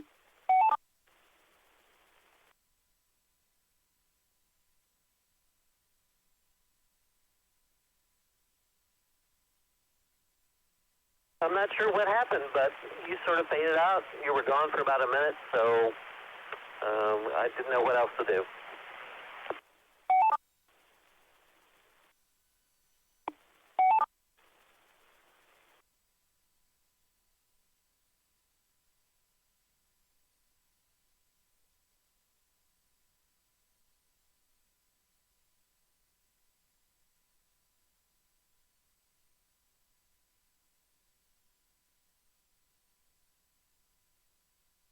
This is KE5ICX. Come back in 5 minutes. 5 minutes, 4 minutes, 52 seconds, 4 minutes, 50 seconds, and we will be discussing 7 days, the pilot to the 1998 television series that actually lasted 4 years and not 4 minutes like all the others we've watched. Come back then. 4 minutes and 33 seconds. This is launch control. KE5ICX.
Good evening, ladies and germs.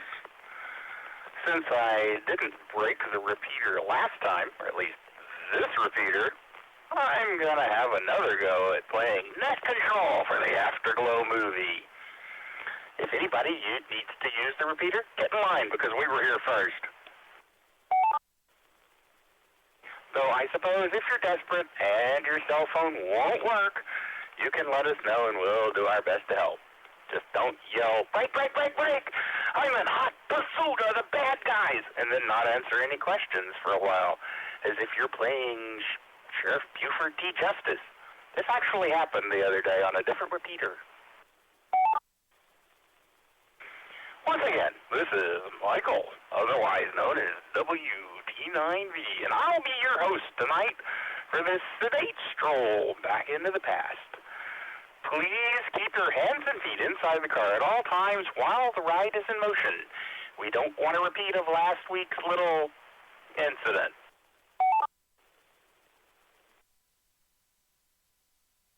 The Afterglow Movie Net, for those of you that are new or confused, this is what this is.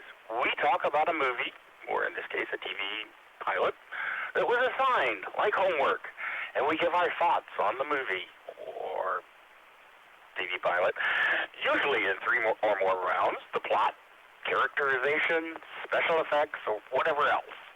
It's, like I say, like it's a book club, but about movies or TV shows. So, if you aren't on the homework assignment list, and you'd like to be, then search for Afterglow Movie, 2 words, on Facebook, and sign up.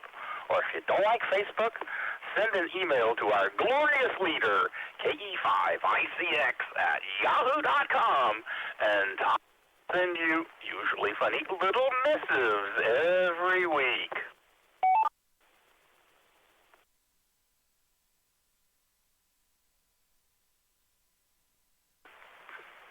This week, we're looking back at 7 Days, which is a television series that aired on UPN from 1998 to 2001, centered around the premise of time travel being used to avert disaster. Frank B. Parker, our hero, played by Jonathan LaPaglia, is the hero and main character. Well, I guess I said that already. A Navy SEAL, former Navy SEAL, an agent for the CIA. Parker was also a patient at Hansen Island, a mental institution. He had a mental breakdown, which I guess is why he was in a mental institution, being held prisoner in a hotbox by Somali militant fighters. Parker is brought out of the institution when a suicide pilot crashes into the White House, killing both the U.S. and Russian president. He is enlisted into Project Backstep, a secret government program intended to use time travel in times of peril associated with national security. The program uses technology reverse-engineered from the Roswell crash to build a ship of their own called the Seer. Doesn't look much like a ship to me, but whatever. However, due to constraints in development, a typical trip is just 7 days into the past, thereby lending the show its name. Roll credits. Also, because the fuel source is limited, a panel has been made to decide which events have enough worth to be undone. In all, the series ran for 3 years. Oh, I never heard of this thing. Whatever.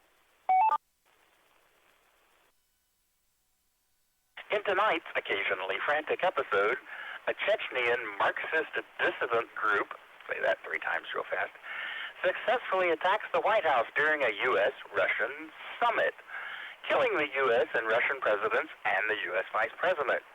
Parker is released from a CIA mental hospital and brought on board the NASA's Project Backstep, a group with the ability to send a person back in time 7 days.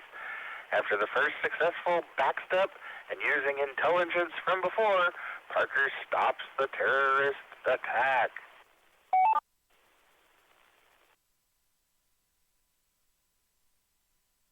love it whenever you're trying to read something and your eyes start watering. Like, I can't see. Anyway, that's where I am. Well, that's about all I've got. So let's get this party started. This is WT9B, and I'm ready to write down the call sign, name, location, and possibly most importantly, whether or not you went back to the past with the rest of us, and whether you lost the outer bits of your skin, too. Please come now.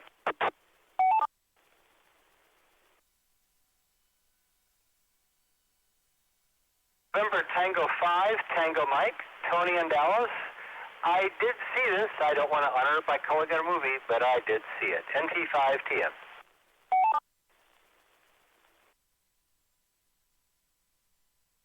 G5B, Mike and Richardson. I did see it, and it was better than some of the recent stuff we've had. KG5B.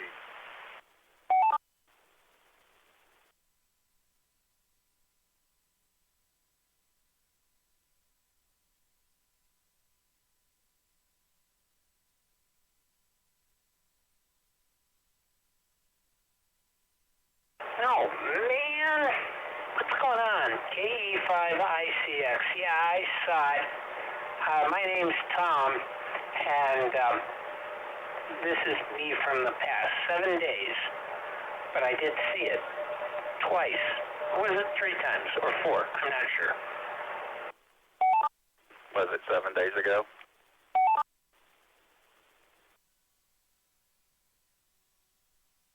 I cannot say because it may incriminate me. KE5ICX. Okay, who else?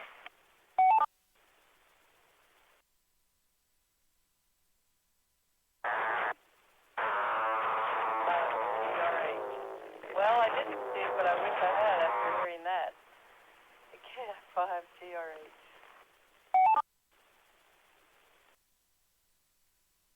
Okay, that was a double. I didn't really, I caught the tail end of somebody's call sign, but I couldn't quite understand it. So y'all draw numbers, and whenever you count to 5, the other one count to 10, and try this again.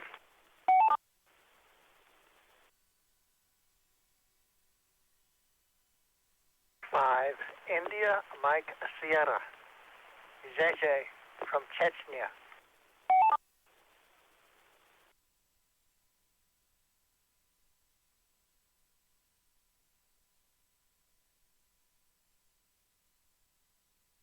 GRH.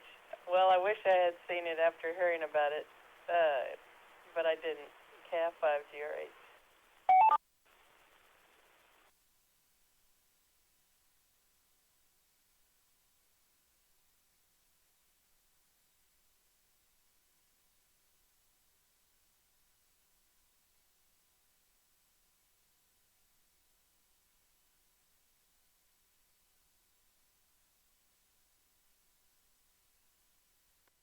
All right. I was kind of waiting for Miss Brenda, because I know she's lurking out there, but how about, for the meantime, Echolink?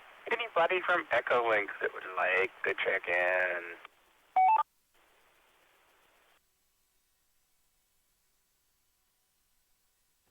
This is Kilo Golf 5, Bravo Zulu Whiskey, J. However, I saw the pilot, parts 1 and 2.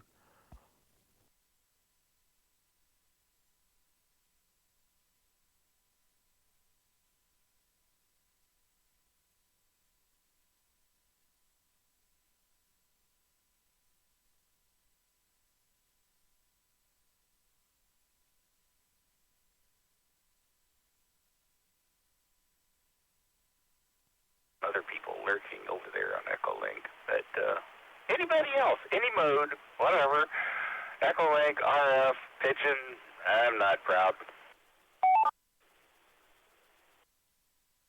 This is Whiskey Bravo 5, Oscar Zulu Lima, Brenda and DeSoto, and I didn't see it, but I will see it in the future.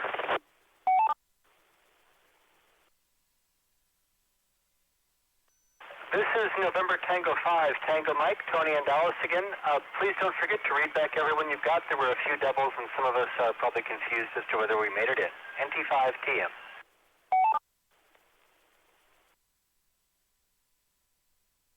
I actually have that on my list of things to do. So I'll read back who I've got so far, and anybody else that wants to check in after that can do so. I got that NT5TM Tony guy, and he said he saw it, and KG5P Mike, who saw it, and Mr. Tom, World Control, etc., the glorious KE5ICX, he saw it several times in the past, maybe. N5IMS, JJ, hey, nice to hear from you again. All the way from Chechnya. This repeater has a lot more coverage than I thought, so I'm assuming you saw it. KI5GRH, I did not catch your name, but you said you did not see it. KG5BZWJ saw it. WB5OZL saw it, no matter what she says. So let's go back and see if I can get the name for KI5GRH.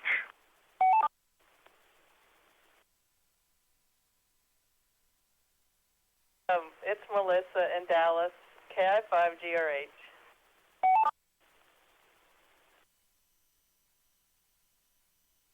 Thank you very much, Melissa. Happy to have you with us. I don't remember you checking in, but I think I've heard you on other nets.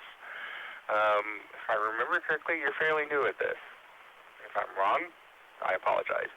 Anybody else out there that would like to check in or that I missed in that list? Well, I don't know whether you got me the first time, but I didn't actually watch the movie, so I was just going to listen in and hear the comments. KC5RAI.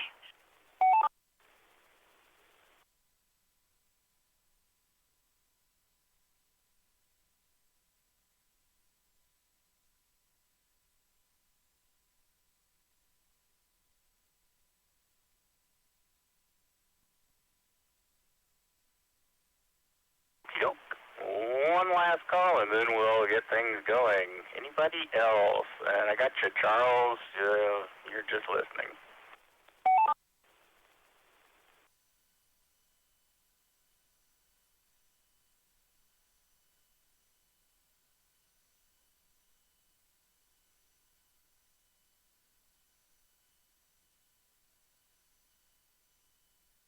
Okay, in that case, I'm going to turn it over to Tony and see what he has to say about the plot of 7 Days. Take it away, T5TM. This is WD9V.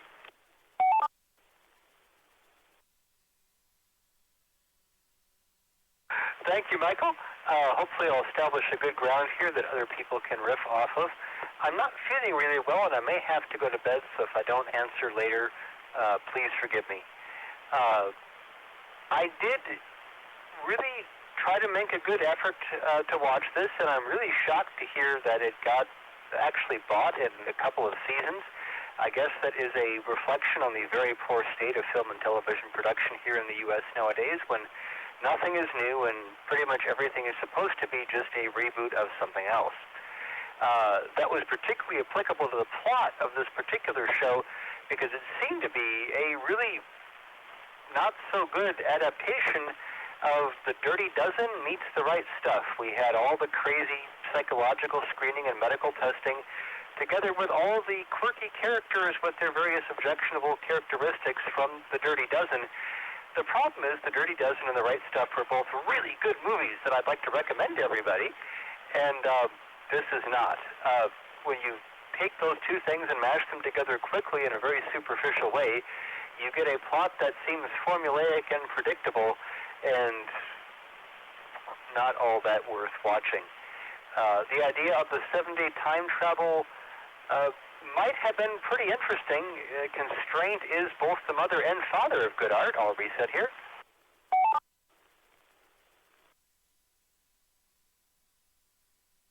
If you don't impose some constraints on time travel, people can do anything they want. So that had good promise. together with, I really enjoyed a brief moment, about 5 seconds, when one character told another that traveling in time is difficult because, of course, the sun is moving through the galaxy and the Earth is whirling around the sun. So traveling in time necessarily involves very complicated navigation in space. So there was some potential there. I hope they use those constraints well in future episodes. And I liked that one moment, but boy, the pastiche of Right Stuff and Dirty Dozen as a plot basis did not please me. NT5TM. Thank you.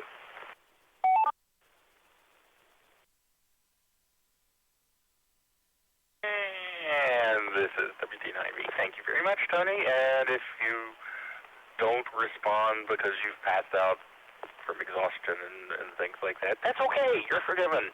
You're forgiven ahead of time. KG5P, Mike, what do you have to say about the plot of 7 Days? This is WT9V.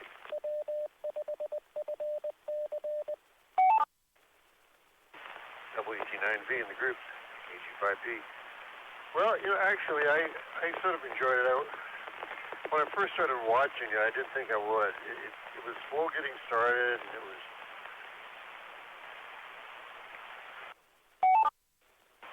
excuse me.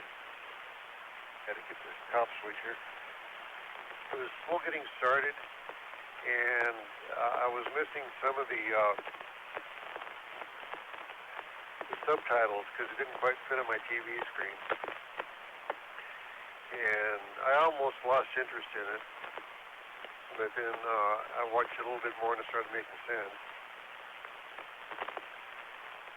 And then, of course, this is just the first episode. It was a 2-part episode, and so you really had to watch the second part to know how it ended out. It was originally I thought it was going to be a continuing story, but apparently not. They're all in 1 or 2 episodes. I think the first one was just 2 episodes, and every one that after this is just going to be 1 episode, and the same guy is going to go back in time to do something else, kind of like Mission Impossible. Mission Highly Unlikely, or Mission Unlikely but not improbable, something like that. I don't know. If you remember the old TV series, The Time Tunnel, I think it's just going to be a new and improved version of The Time Tunnel. So I probably won't watch the rest of them, but, and I hope Tom's got a different fare for us next week. Earlier, somebody talked about going back in time, and I forget exactly what the context was, but if you've ever read a really good book by Stephen King called November 11, 1962, 63, yeah, 11/22/63, and this guy goes back in time, and I won't go into all, because the book's as big as the Dallas phone book, but one of the things he was doing was he could go back in time to 1962, and he'd buy meat at 1962 meat prices, and then bring them back into the 21st century or whenever Stephen King wrote the book, and then he'd sell it at the 21st century prices. So he was making a ton of money and putting all the other meat sellers out of business. But it wasn't a great movie, but it was entertaining. At least it kept my interest all the way through, and I did watch the second part of it. So could have been worse. So back to that KG5P.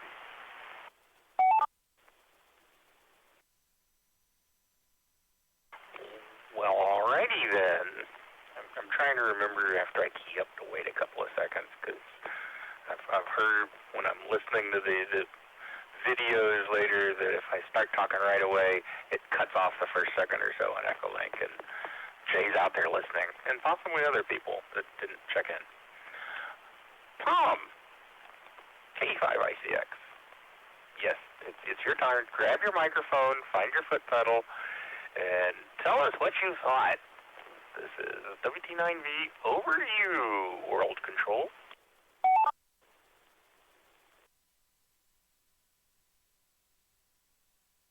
Okay, the first thing I have to say, this is KE5ICX, is that I just throw stuff together and put it out there and see what happens.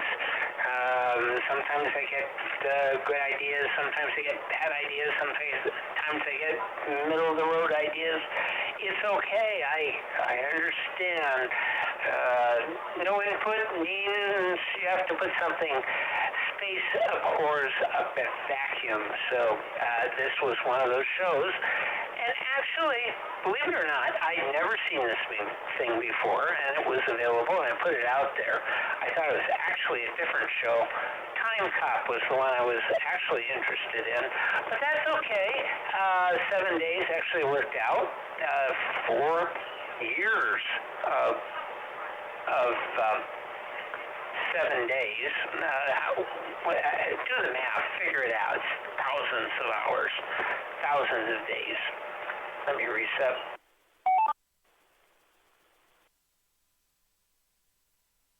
So I was exposed to the thing for the first time ever, watching it in blurry vision over on the big screen TV. I didn't think it was all that bad. Tony probably has something to say about the bombastic music. I thought it was pretty good myself. I enjoyed it. I thought it really kind of added to the series. Does it have time travel thing that Mike mentioned earlier? Yeah, it's definitely got that. And I thought that I think it was Tony's comments about wait a minute. Yeah, I think it was Tony's comments about Dirty Dozen and Right Stuff. It had definitely that vibe to it, both positive 10 on that on a scale of 1 to 10. That definitely played very much into the whole thing. So, did it work? Yeah, I thought so. You got a character who is one of those bad guys in the loony bin somewhere, and then they did give him the shock test, and they find out he's normal with shock tests. Shock tests are supposed to condense and make you feel better somehow, but in this case, the guy just simply zoned in on it. I thought that was pretty cool in a way, because astronauts kind of do that. They're all nuts. I've met a bunch. I hate to tell you this, they're all nuts. Let me reset.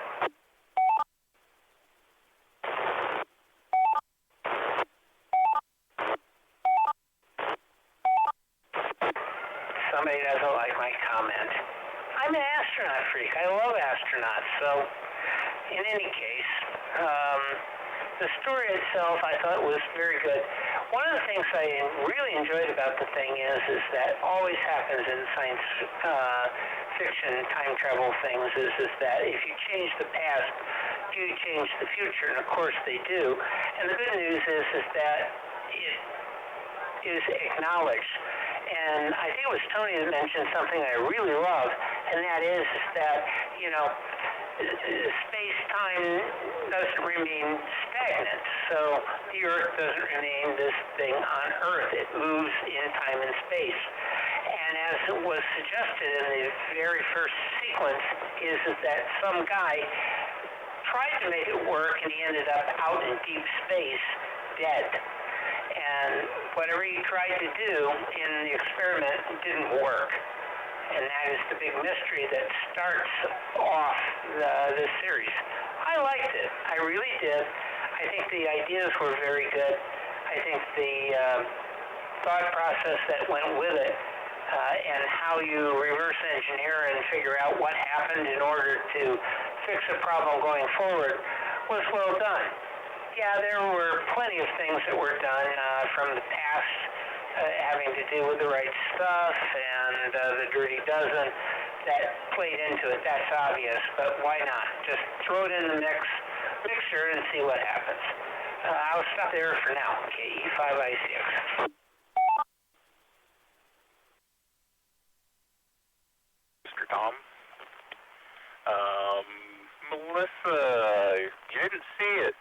have any comments on anything you've heard so far?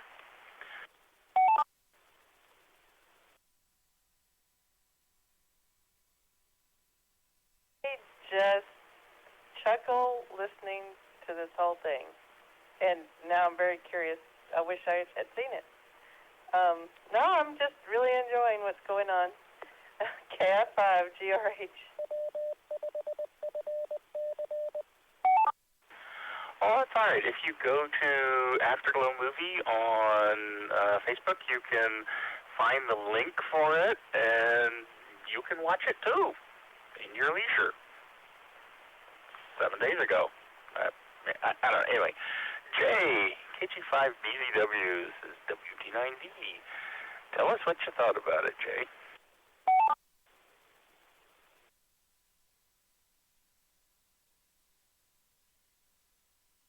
This is KG5BZW. I think I need to start off with the one thing that kind of set me off about this. Well, I mean, okay. I mean, others have touched on some of the good aspects, and I don't know. They're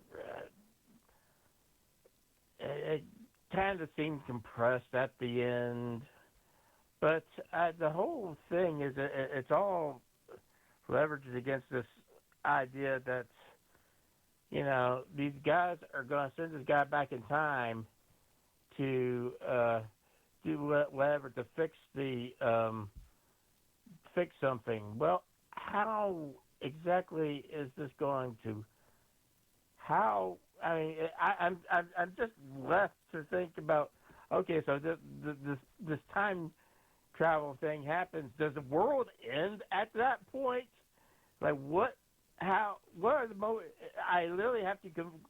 I'm questioning the motivation of everybody, every single person that's sending this guy back in time, because I'm just like, yeah, okay, I know it's a time paradox and blah blah blah, and you can discuss all about, but because so much is invested in this particular guy, you gotta really ask about the motivations, and yet they send him back in time, and yeah, I guess in this time travel mechanism, it's literally poof, you're back in time, and like the universe as he knew it ceases to exist or something. It's really kind of weird when I'm thinking about that. Like poof, I don't know.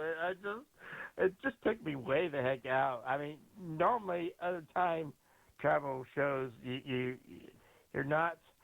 They tend to, just do a little bit of magic around that kind of thing. But just the fact that so many people are invested in the whole thing, it just kind of I don't know. I couldn't really wrap my head around it. Okay, let me reset.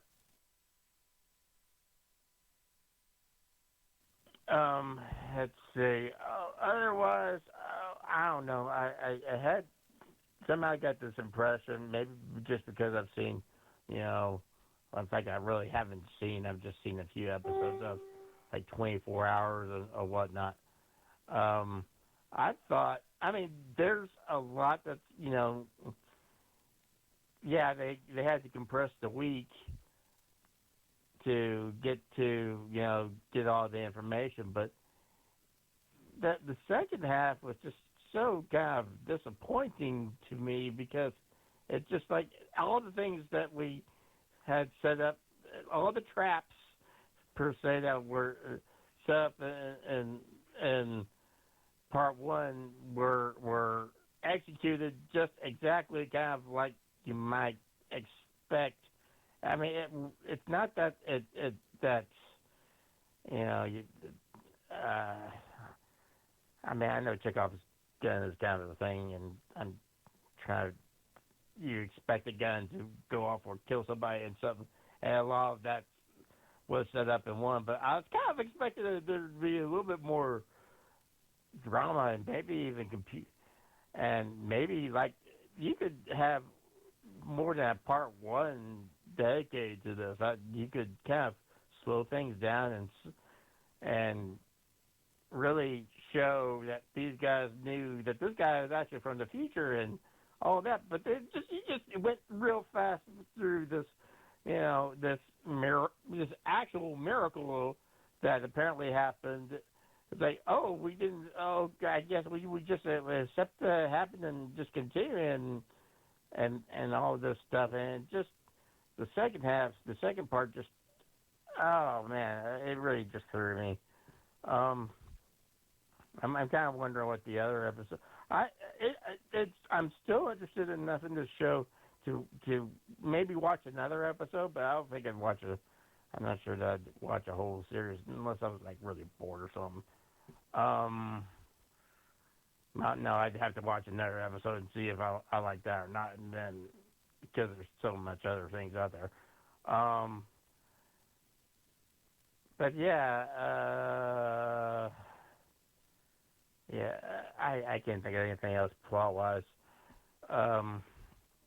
So I'll hand it back to Net Control, KG5 ECW.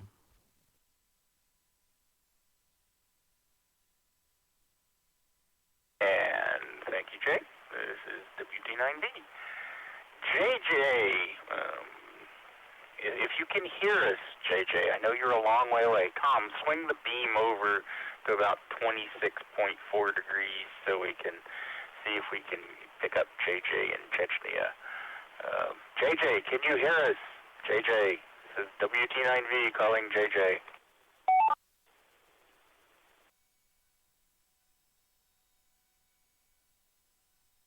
Should be making it in. I hope I turned up the power to as much as possible and then bouncing it off the Starship Enterprise, so it should make it in, okay.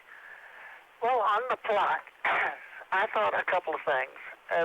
They stole bits and pieces where they could, some of which were mentioned, but one big piece that they failed to mention was in the crazy house.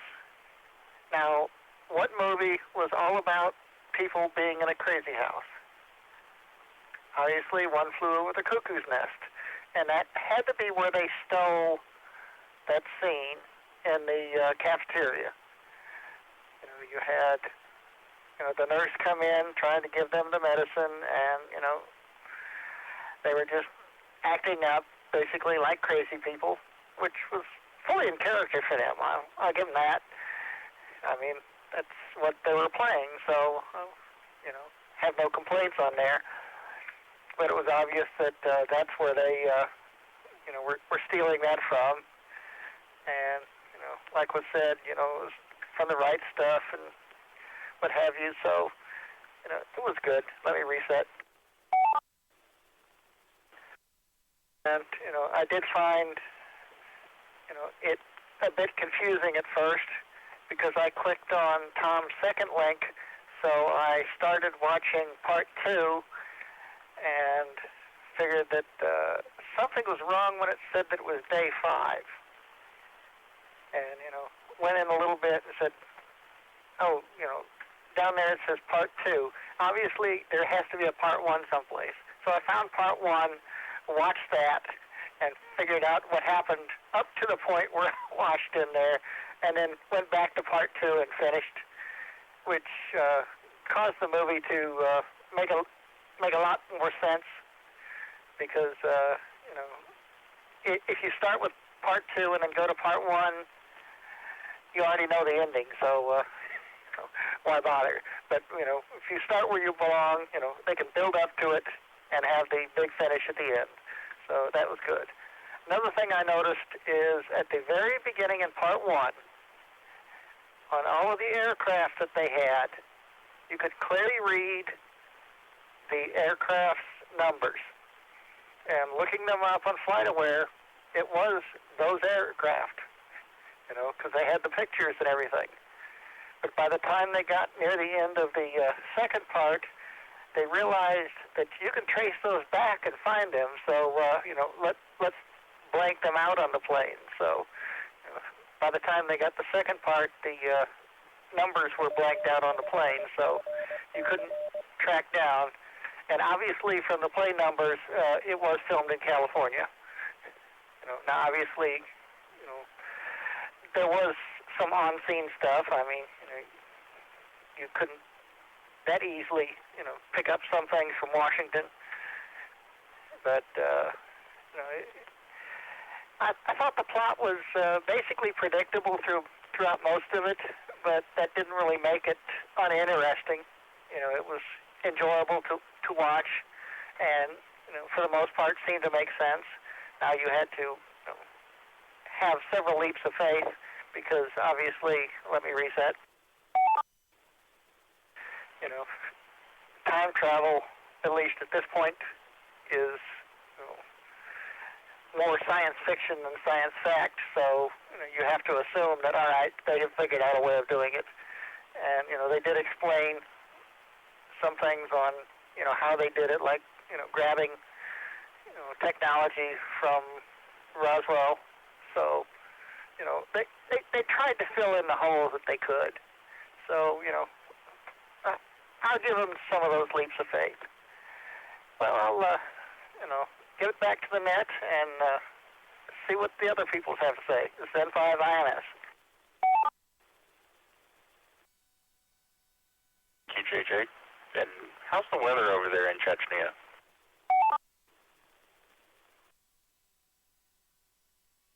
This is not Siberia.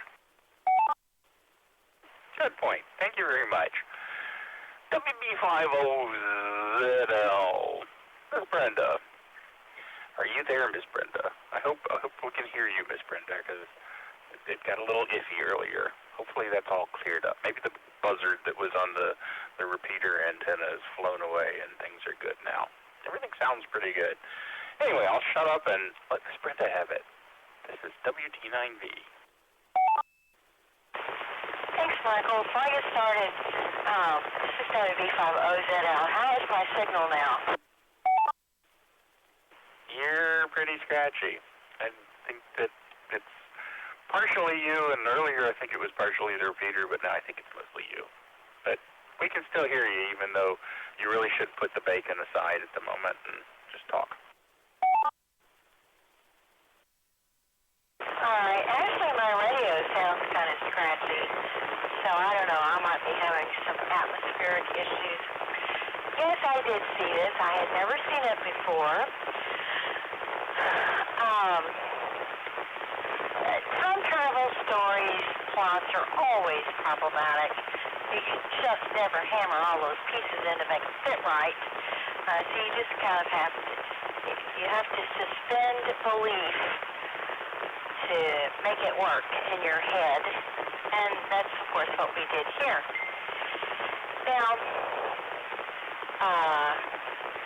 the first thing I had a problem with was the CIA mental hospital. Is there such a thing? Did they take CIA agents and just warehouse them because they've gone nuts? I don't know. I just kind of wondered about that.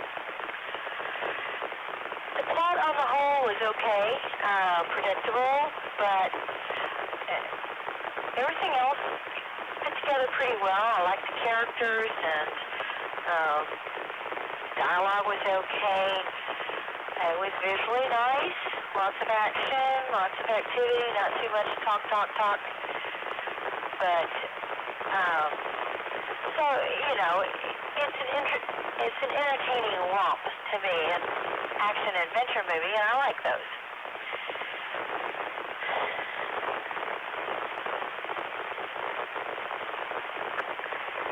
Well, that's all I got for now. I think I have some more ideas, but they'll come up later. WB50ZL, back to net.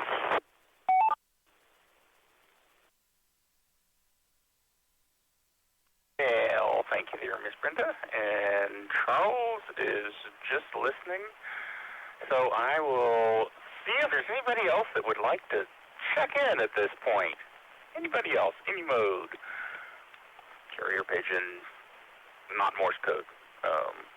But, RF, I don't know, snail mail, whatever. Come now.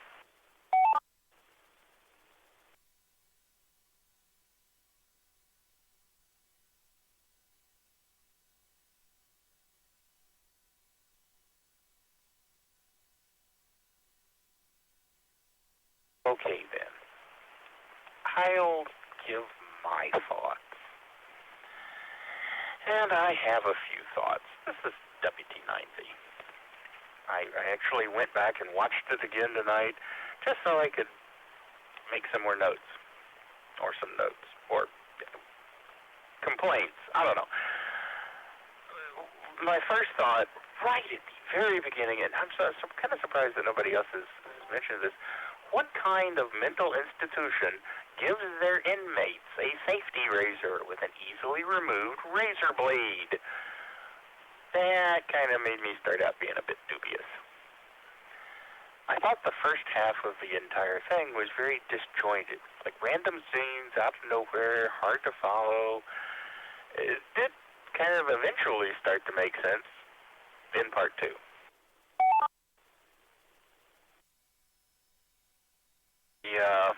The whole scene with the security guard at the airport, the guy goes over, stares at the guard instead of saying anything to, oh yeah, we're flying it for him, or, anything. Could have made up any story, but no, just stood there and looked at him.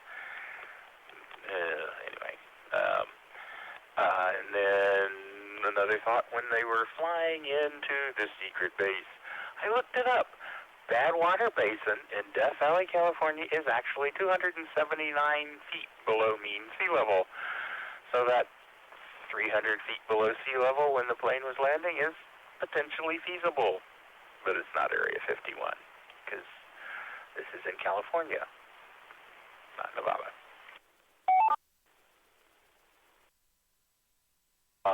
What was the point of walking through the flying saucer room saying, "Don't look," the whole time?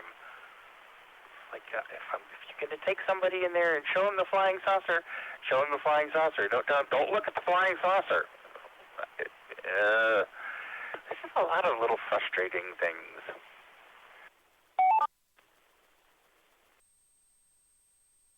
I just have little notes, little thoughts here and there, like suicide grenades. Everyone should have one of those in their pocket for just such an eventuality.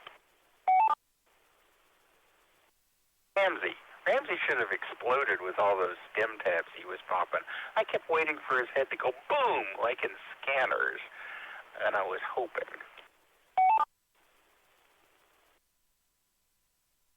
And after they arrived, or he arrived, our hero, Frank, arrived, I can't help but think that there's like a massive amount of sky glow. Speaking of Skynet, which makes me doubt that whole surprise Las Vegas thing.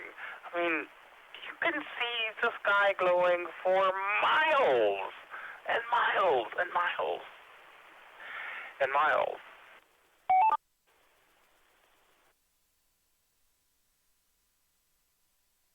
Almost last, I swear, after they shot Frank, our hero, TM, and he started that stalking after the bad guy at the end, I was sure they'd all get blown up, everybody would die, and they'd have to send him back in time again. Guess not.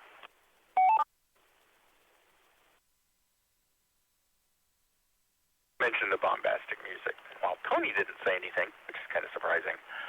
That was one of my thoughts. I thought they really overused the dramatic ascending tone music during the final fight. I was like, both times I watched it. Yes, Brenda, I did watch it twice. Both times it was like, oh, geez, get it over with already. Anyway, that's about all I got in the way of notes here. So we're going to go back and we're going to see if Tony is awake. Yes, is Tony awake?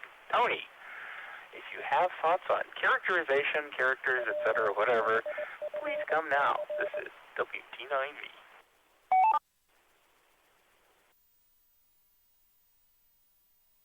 Oh, yes, both of you are right. There were some good thoughts there. I did not try watching part two, and that might have helped make more sense. But Mike, both you and Tom castigated me for my failure to mention the music, and you are right, because I did comment to Aaron that the music was awful, and then I was just absent-minded, and I forgot to actually articulate my thoughts. Keeping them secret does no good when I could be sharing them with everyone within hearing distance of this repeater. Yes, the music was at least in part one, a pretty poor character. It made the use of when Johnny comes marching home in Dr. Strangelove's seem restrained and good. There were so many patriotic little heroic trumpety brassy things that it got really tiresome.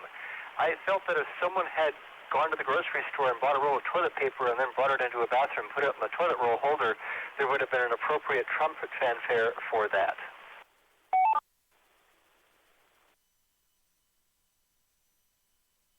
Yes, everyone does have to use the bathroom, and when these patriotic people need to use the bathroom, it's going to have an appropriate piece of music, and it's going to be very enthusiastic and brassy and positive and bombastic. As far as the characters, other than the music, they all seemed fairly boring to me, really derivative. I didn't get into part 2 or even watch any part of season 1, so all I had to go on was the official season 1. And I know that shows often begin in a very rough fashion, but this did not rise above that. They all seemed pretty stock characters. I was especially struck, pun intended, by the guy who punched the guy on the nose before he got into the airplane.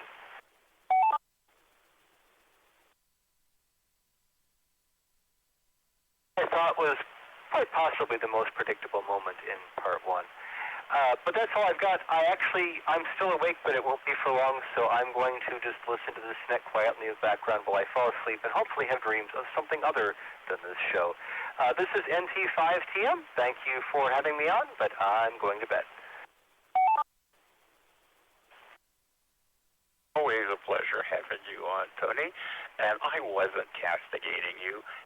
A gentle reminder, because I knew you had something to say about it, and just got overwhelmed with all the other crud. So, that brings us back around to KG5P. Mike, what do you have to say about the characterization in 7 days?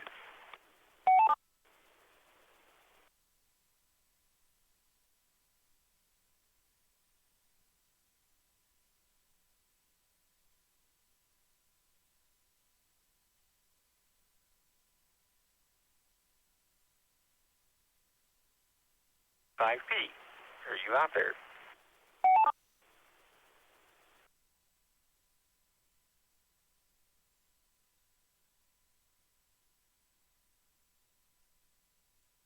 No, maybe he stepped away. We'll give him another chance in a bit. Tom, that means you're up. K5ICX. Once again, find that foot pedal, grab the mic, wake up. Tom, it's your turn. This is WD9V.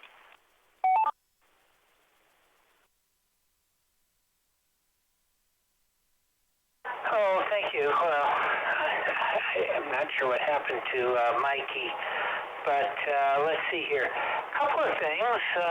Characterization, there was the guy who went nutso. The guy who went nutso and that got killed, and then he came back to life. All right, I gotta tell you something. He played Deke Slayton in From Earth to the Moon, which came out about the same time as this show, about 1998, 1999. And the thing is that it's very disturbing to see Deke Slayton go nutso and then get shot. I don't recall Deke Slayton going nutso and getting shot, although he's been played by now a bunch of people in various shows and various situations. But this one was most disturbing because I like Deke Slayton. Oh, by the way, he was played in, what was that thing? From Earth to the Moon recently. But I don't want to digress because this is Deke Slayton we're talking about, and the guy playing Deke Slayton, but not in this show. He's not Deke Slayton, he's playing somebody else.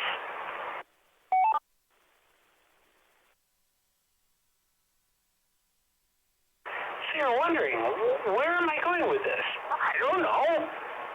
This guy is there. He's supposed to be very contemplative, trying to figure out how to make the program work, and things are not working out exactly right. The entire United States is in trouble because the president and vice president have been killed when an airplane has crashed into the White House. This is in 1998, everybody, not later. So, in the process of this whole thing, he's trying to reconstruct and figure out how he can make this not happen going to the future. There is a Russian agent in all of this that he doesn't trust and cannot be able to make hang on a sec.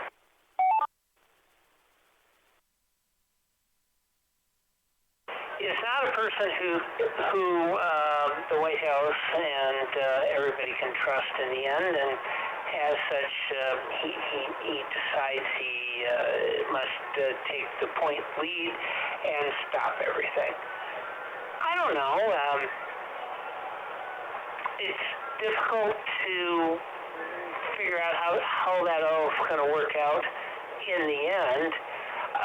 The interesting part of this is, I'm going to let that drop because there's so many parallelisms today, but the thing that I would say is this, is that that character comes back to life, is resurrected, and is reconstructed in a way that is credible. The interesting thing is, this is a series, and as such, that character is vulnerable and could, at any moment, decide to do something else later on in the series. I thought that was really interesting. And as I said earlier, this guy played Deke Slate, and I think he was purposefully picked because of his rock-solid performance in the earlier series, From Earth to the Moon, and as such, he could be credibly accepted by the team going back in time every 7 days, but could kind of go off the deep end at any time. So I thought that was really interesting. I thought they took that and made that work very, very well. So I was somewhat happy with the choices for characterization on that. I thought the guy who was the lead in it, the Dirty Dozen guy, I thought he worked really well and was also credible in what he was doing for the series. And I think that I'd go ahead and, unlike others, I would go ahead and watch the series going forward. I think it has some things going forward with it. The thing that happens with a series like this is you get stuck. You get stuck with trying to make things happen over and over again.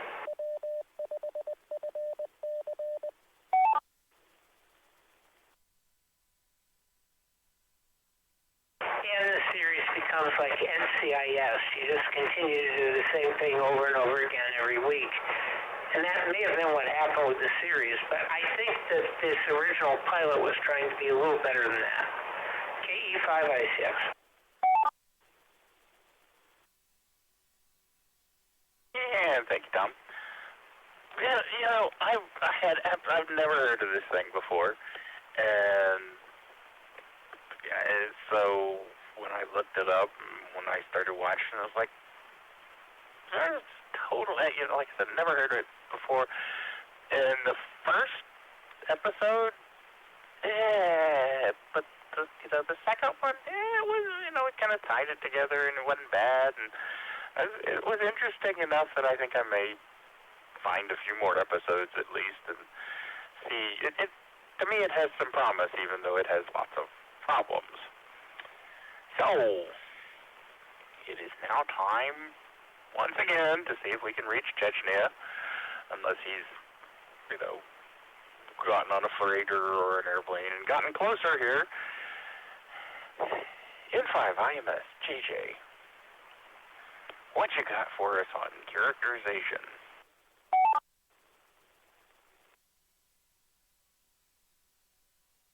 Not too much. I will say this, I think the most honest piece in the entire two-part episode was when the guy went back in time and happened to be in Vegas. He bet all his money on a game that he knew the outcome of. And of course, the downside is that also gave them the opportunity of letting everybody that was watching know that, hey, we're going back changing time, so you can expect things to not work out. And of course, his sure thing turned out that, that was one of the things that changed, and he lost his bet. But I thought that was one of the most honest pieces, bits in the whole piece, because if you had a time machine and were in Vegas, wouldn't you bet on a game that you knew the outcome of, and, it obviously went, a way that nobody was expecting, so therefore, the odds were greatly in your favor. So, why not? That's how that's what anyone would do, not thinking that, the outcome would change. Let me reset. And, I think for the most part, the characters, were cast fairly well and kind of did what they were supposed to. You had, his foe who really wanted to be the one that went back and, saved the president and everything. Yeah, he went a little crazy, which, you can understand. I mean, he was really looking forward to being the one that went back and saved everything, but didn't. And so he went off the deep end. And, of course, you had his, our main hero, his friend, basically helped him along and convinced him that, yes, this isn't, made up. This is actually, something that's happened. And, yeah, admittedly, the chances of success is small, but, if it succeeds, will change the world. And if it doesn't succeed, then, we're no worse off than we are now, and things. So, but you had that, and I think Nurse Ratched, she played her part real well, but I think, all she did was, watch Cuckoo's Nest and basically mimic that, so, can't argue with that. She was designed to play that part, and she did it well. A small part, but it worked and things. And I agree that there was a lot of things that didn't quite work, the way they actually would have, at least in today's security. At the airport, where you had the security guard just driving by and, just kind of checking on it. And of course, he checked too close for that, but he really didn't do much. They could have, like others said, they could have very easily talked their way around it. Said, yeah, we're in here, we're taking this plane over for servicing, at so-and-so's depot. He's getting an upgrade or whatever. And, something like that probably would have gotten in there. The security guard would have gone off. Now, on the downside, they probably would have been able to identify them, where if he's dead, they wouldn't. But, that's a plot line that they could have probably dealt with fairly easily. But I thought, in general, the people played their parts pretty well. So I'll give it back to the net and let others, pick apart what I said. This is N5 IMS.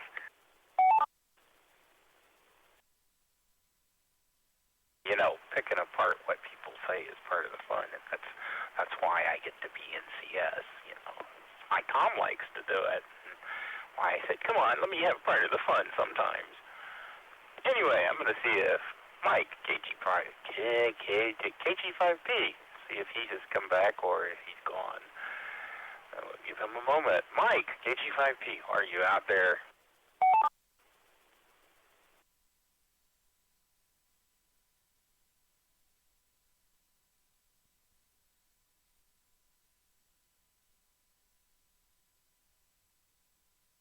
I guess not. Maybe his battery died. Melissa, KI5GRH. Any more thoughts? Any more comments on what other people have commented on? Any comments about the other time travel shows you've seen?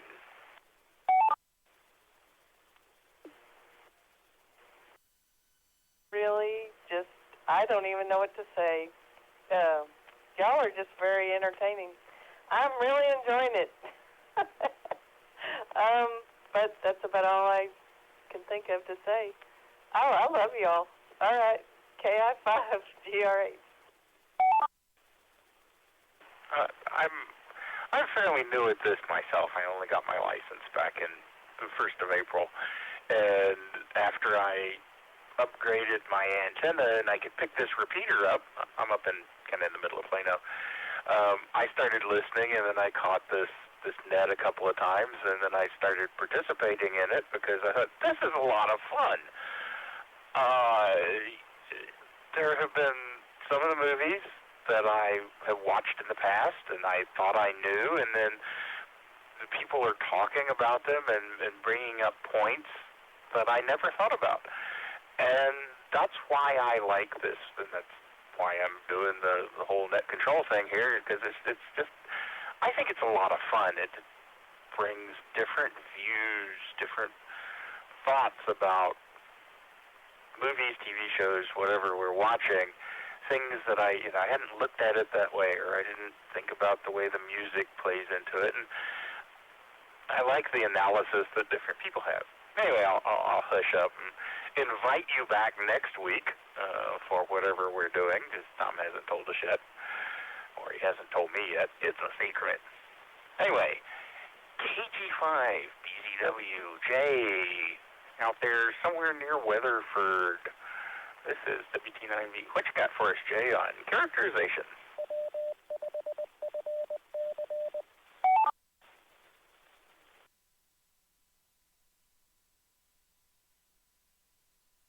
This is KG5BZW.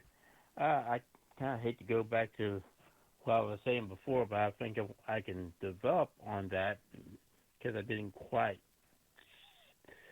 What I was saying in the first part on plot is also affects characterization because, well, really, let's just kind of think of this as a game and a save point. And, okay, so you had a save point, some auto-save or something, and you go through and try to defeat the boss, and the boss dies. And so, whatever. Go back to the save point, auto-save point. That's all this show is about, is going to the Universe's Mystery auto-save point and, starting things again or whatever. A save point that happened to be 7 days ago. It's like, well, you go back. Do the characters really matter? Because you're going to choose different actions for them anyway. And the only character that's developing is you through it all. Or not you, but your avatar, the or whatever of course I forget the guy's name that's actually doing the time travel, but so just because everything's reversible, it's like we have it's in the other flick. Well, I agree. There's an aspect to this that actually makes more sense than most time travel flicks, especially what JJ mentioned about the basically the butterfly effect and everything, and this is basically a new alternate. You don't know the future. The things. What might happen, but things could change things a bit. It'd be really.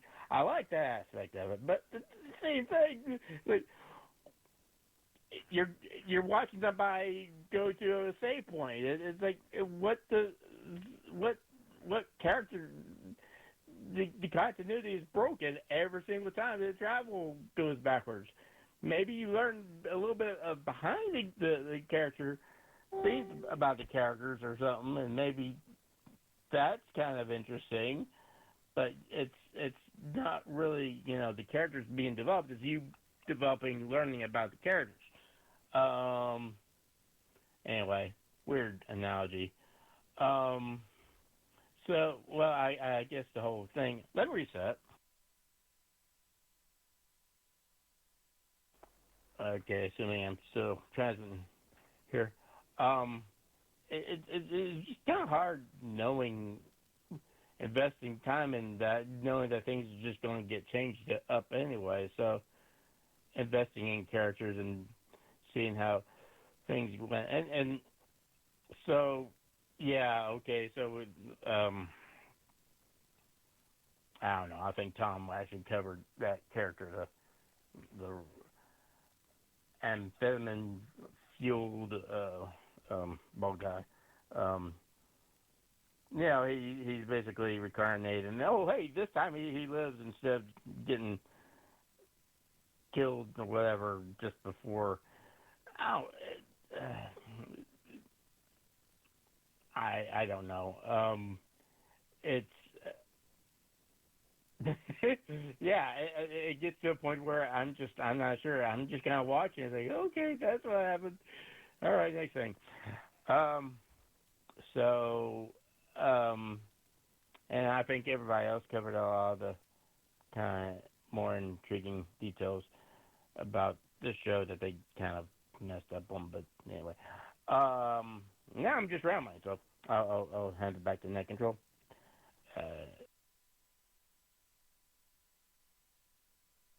KG5BZ.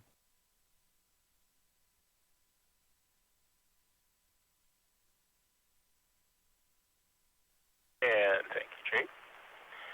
That means it's time for Miss Brenda, WB5. Let's see if that owl has gotten off of her antenna yet. Brenda, take it away. 1390. Thank you, Michael. I'm going to go out and check it tomorrow because everybody sounds scratchy and I sound scratchy, so something might be wrong on this end here. Characters. Like the characters just fine. Of course, it's the obligatory woman that somebody has to fall in love with. Of course, she's pretty and smart, but I don't know why they never made her make coffee like they do in so many old science fiction movies. This isn't exactly characterization, but something that did bother me is that they sent him 7 days back in time, and they didn't give him any money. So he doesn't have a couple of quarters to make phone calls and has to bum them off a stranger. So I thought that was pretty dumb. They should have sent him back prepared to deal with anything, not just, not just killing somebody. And I think that was just really basic that they forgot that.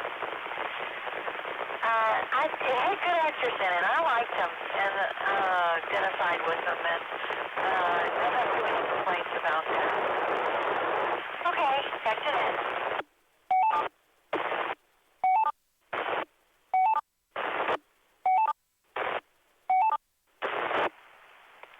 Yeah, I think that there's, I don't know, should go out and scare off the buzzard that's sitting on your antenna or something. I'm not really sure.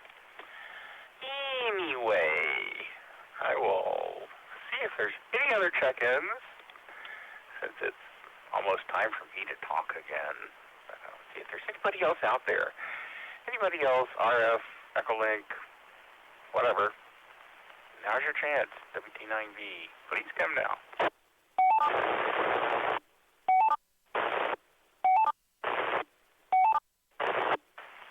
Whiskey 5, Echo, Bravo, Bravo. David in Dallas.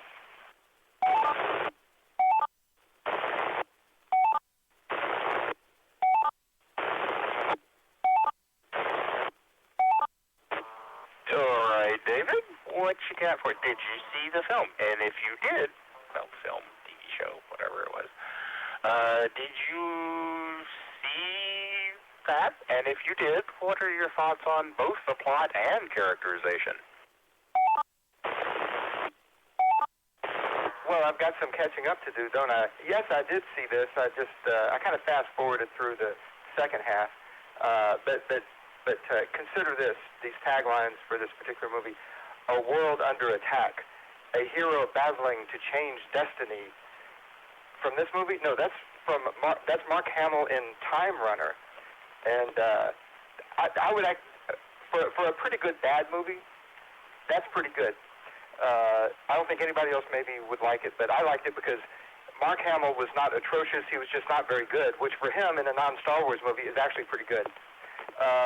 But the similarity that movie has with this TV episode is that tweaks in the timeline, the peripheral ones, the residuals, other things change other than just what you want to change. And in that movie Time Runner, a lot of things change unintentionally in significant ways, but it's pretty good. I thought the chest waxing on the main character was very good. I'm surprised that's like a perk in being in a CIA prison, but obviously, you don't want razor burns, so you got to wax that chest. Obviously, that was gratuitous quite a bit in this, but anyway, the characters were good. I mean, the acting was good. The lines were delivered well, and the plot I thought was pretty decent for a time travel movie. And I had my ears kind of perked up when the main character was sitting in the time travel ship for the first time and was saying, 7 days, why not 1 month or 6 months or a year? Echo. Of course, the scientist said, well, we don't really know. It's just the reactor, time constant. And, it's alien technology. We just use it. We don't know how it really works. We're just trying to learn it as we go. But I'll have more to say in the special effects round. W5 EBB.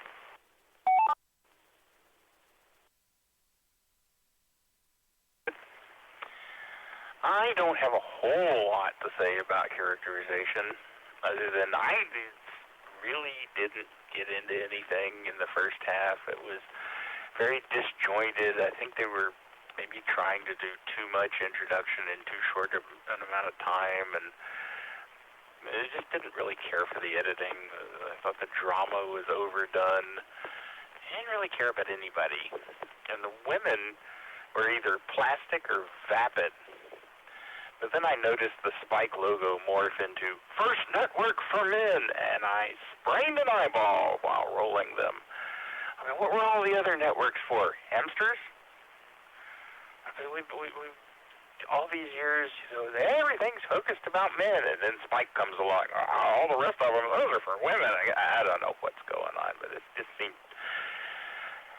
I didn't really care for that part. Although I do have to say, I was perfectly fine Ramsey getting offed. And then, he's back. Crud. And speaking of Ramsey and his gloating, speaking of the caliber of men, speaking of spraining my eyeballs, his meltdown was just annoying. Like I said, I was waiting for his head to explode from all those pills he was cramming down his face. Slightly disappointed that he didn't. Anyway, let's go back and see if Tony is still awake. He said he wasn't going to be, but I'm going to give him a chance. This is WT9V, and we're talking about 7 days. Let's see. Don't say anything too loud, but Tony, are you out there?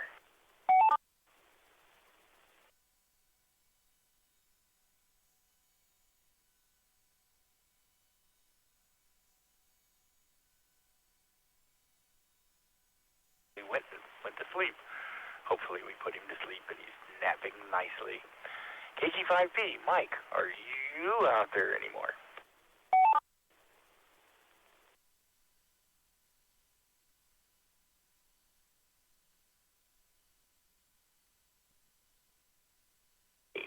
This is WT9V. And Tom, it's Tom's turn. Tom has gotten up and wandered off. So I'm going to skip Tom, and I'm going to go to JJ, and I'll come back to Tom in a minute. JJ, save us from this dead air. This is the special effects round, so I will go in there. The special effects weren't that bad. You know, they were probably typical for a TV series from that time frame. I mean, you actually had real helicopters, real airplanes, and the like, and flying around in there. Although, as a side note, the first helicopter that they flew in, the Bell, turned out that later on became a live on Channel 9 helicopter for a Fox News station in California. So, see, time does flow on, but I digress. But the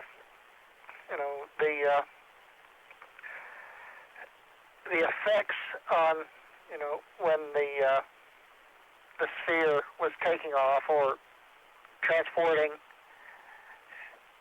that I think they probably could have done a little better. But in my mind, I can't really see how I would have pictured how I would have done it. So I can't say they did it badly because I couldn't do it better. But it just seemed like it was basically just wavy lines around it with a blue light around it to have it going in there. And I agree that anywhere around Las Vegas you could see those lights in the desert. And based on how the hotels look, I swear how they were coming in, they would have had to walk through the airport. He would have had to walk through the airport to get to Vegas. But then again, like we all say, you have to suspend belief and just accept that things are going to happen like that.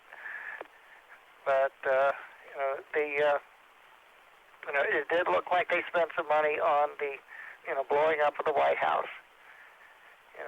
That actually looked relatively realistic. Having a small plane crash into it, with it being full of explosives and stuff, it would have made, an explosion that, in my mind, would have looked similar to that. And so, it wasn't bad. Now, obviously there was a lot of things they could have done better, but I'm sure if being it was a pilot, they hadn't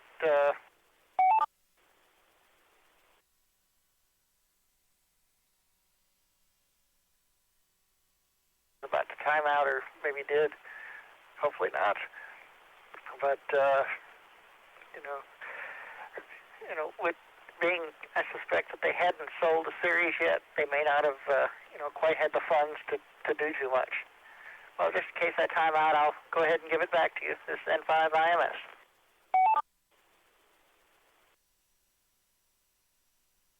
Thank you, JJ, and it's about that time that the timeout timer is going to go back on. So, Tom, remember, last week you timed out the repeater, so watch your time. It's your turn, and I see you're back and ready. Tom, this is WT9V asking for your thoughts on special effects and everything else for 7 days. WT9V. Elvis has left the building.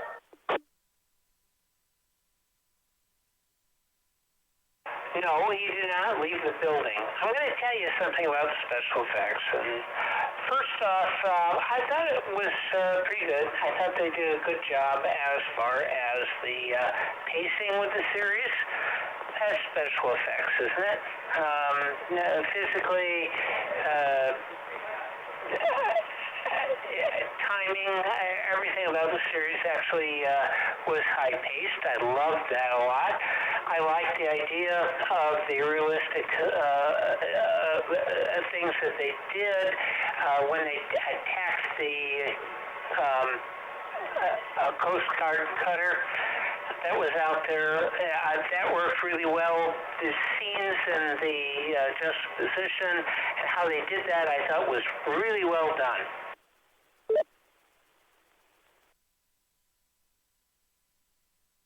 The lighting and everything worked really well. I saw that as really pivotal in the series or in this episode in ways that suggested urgency and what do you call it? Insuredness. The way all of it kind of worked out, nobody knew what they were doing or how they were going to do it, and the way the lighting worked and how that all fit in going forward, I thought was kind of interesting in a lot of ways.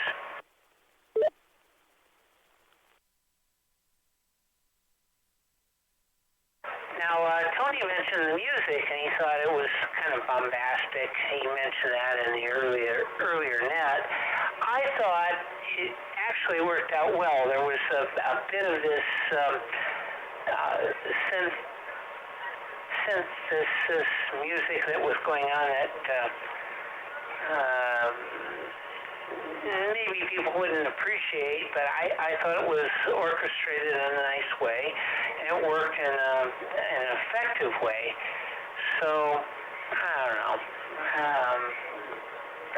I kind of liked it, even though he didn't.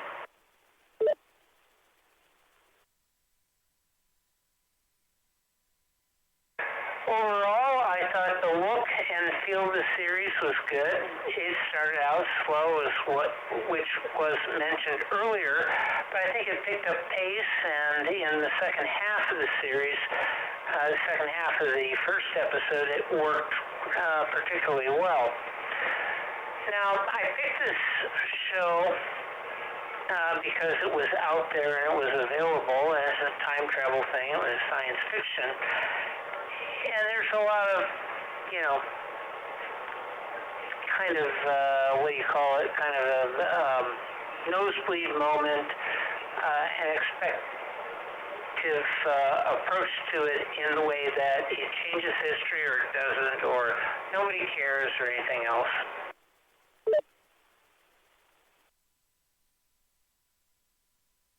The thing I did like about it is, and yeah, there is an okie-dokie moment, which is that if you can change the future, in this case, if you can change the past in the future, how much does that matter? And our main character, Frank, decides that to tell his family that we don't want you to die because of the things that happen. We all go through that all the time. If we had taken a different route, different place going forward, and we could save people we love, or we do a better decision, how does that play out? And of course, in time travel stories, the thing about it is that if something happens, how does the butterfly effect change what happens? And this has been explored in television series a lot that are time travel aware. And as such, I think that this series is self-aware, but does it in a really interesting way.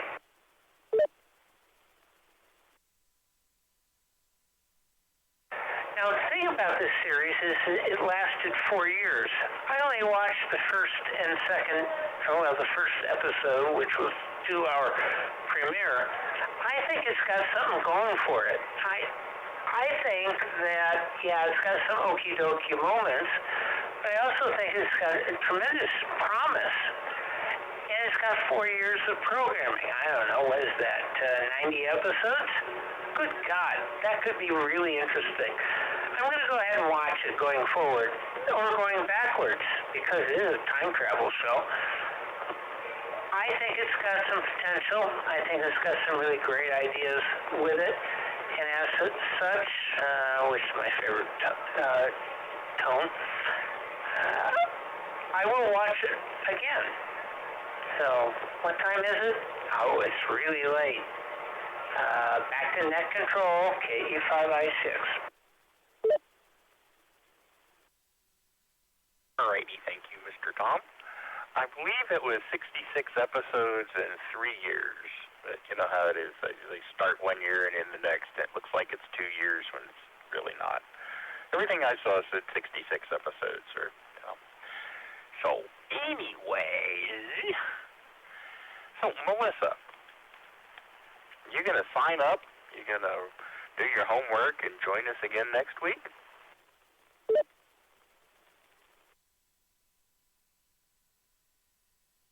Homework word. Maybe. KI5GRH? All right. A reminder, if you want to get in on this fun and find out what it's going to be, go to Afterglow Movie, 2 words, on Facebook and sign up, or send an email to our glorious leader, Tom, at KE5, that's Kilo Echo 5, India Charlie X-Ray at yahoo.com. And hopefully I won't use that call sign now, because I've said it enough times I'm starting to think it might be mine. Anyway, Jay, KG5BZW, special effects, etc., things like that. What you got to say for us, Jay?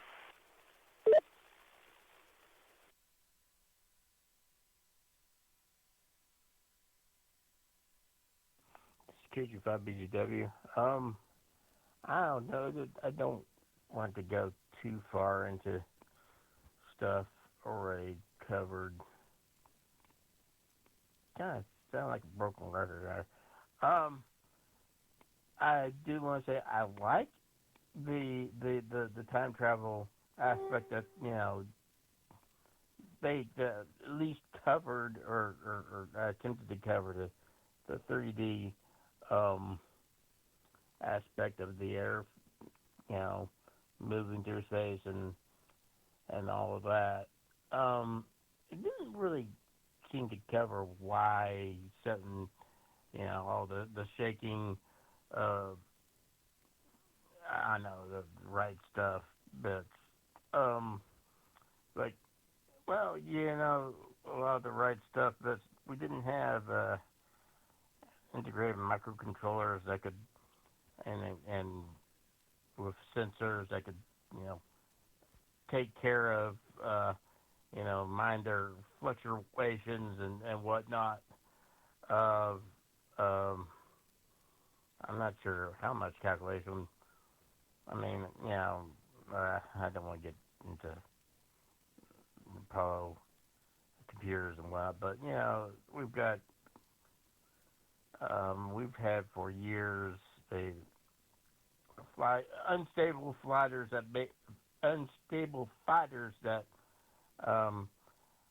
pretty much need.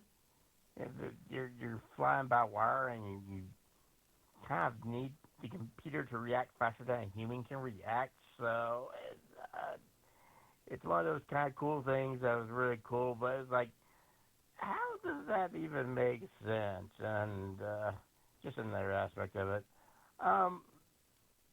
But again, even with all these other things, it's like, yeah, like I said before, I would certainly give at least another shot at episode or something. Or I'm thinking that, and I don't really intend to do that tomorrow. So if something catches my eye before then, let me reset. Especially since we're after the hours and all of that. If something else catches my eye, probably, I don't know how much I'd really, I can make the claim that I'll do it, but I don't know how much I trust myself to actually do it. And I don't know. Again, it's a TV show. The special can't be too judgmental on the special effects unless they're just really awful, and they weren't awful. They're so, you know. I think this would be this is a good ending point for me. So back to net control. KG5BZ2.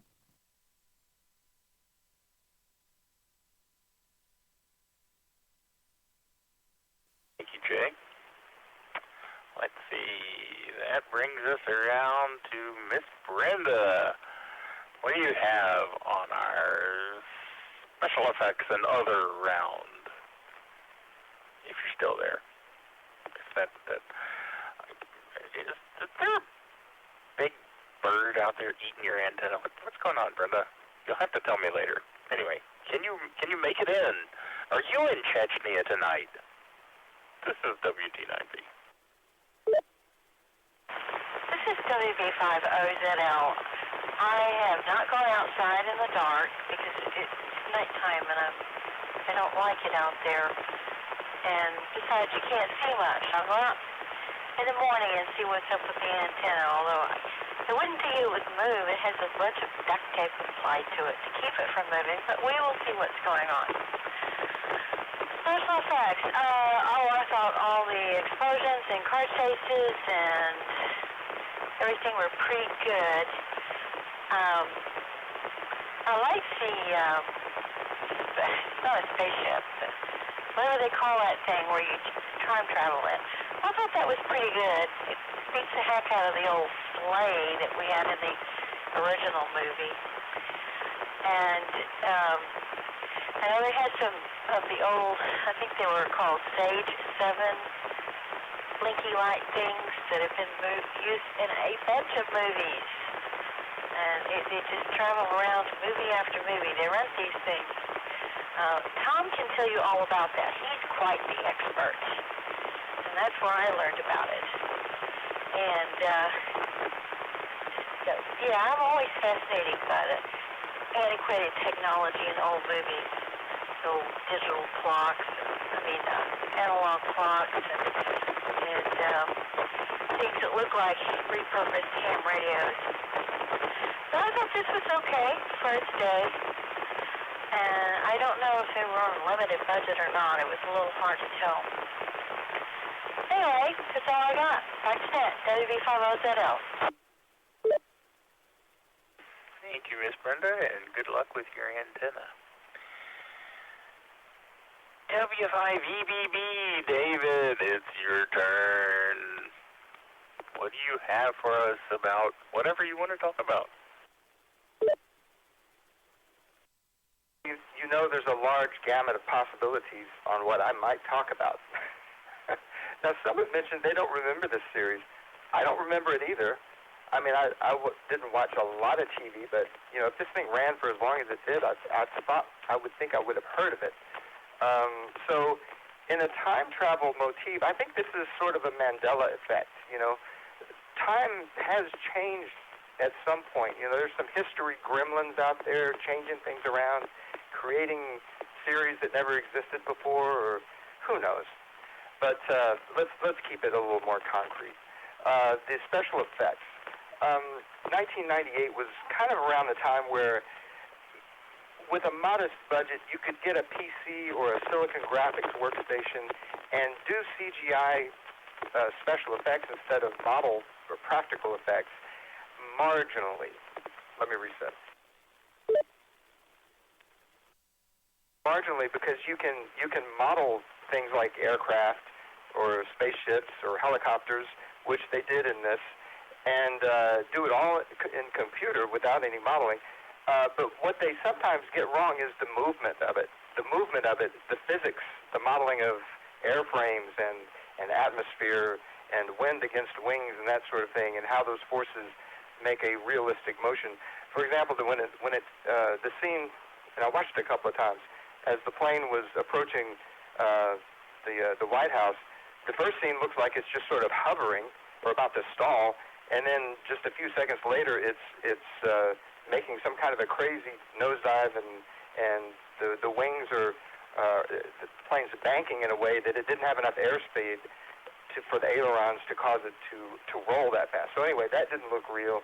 And there was another scene where there was a helicopter that was a CGI helicopter, and it kind of yawed in an unnatural way. So you know when things look right and when they don't look right. And there were a few scenes that just didn't look right. Now, I want to throw this back to the net and ask a little quiz among those who are still around. What was the name of the polyhedron that the time capsule, the time ship, represented? What shape was it? I'll give you a hint. It's an Archimedean solid, W5EBB.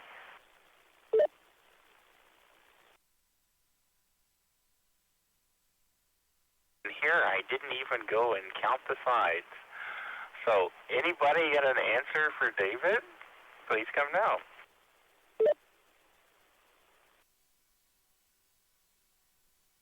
KE5ICX.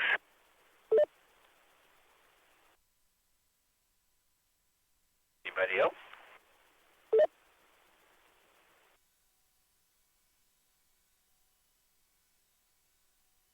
E5ICX, you've won tonight's prize. Come down and claim it with your answer.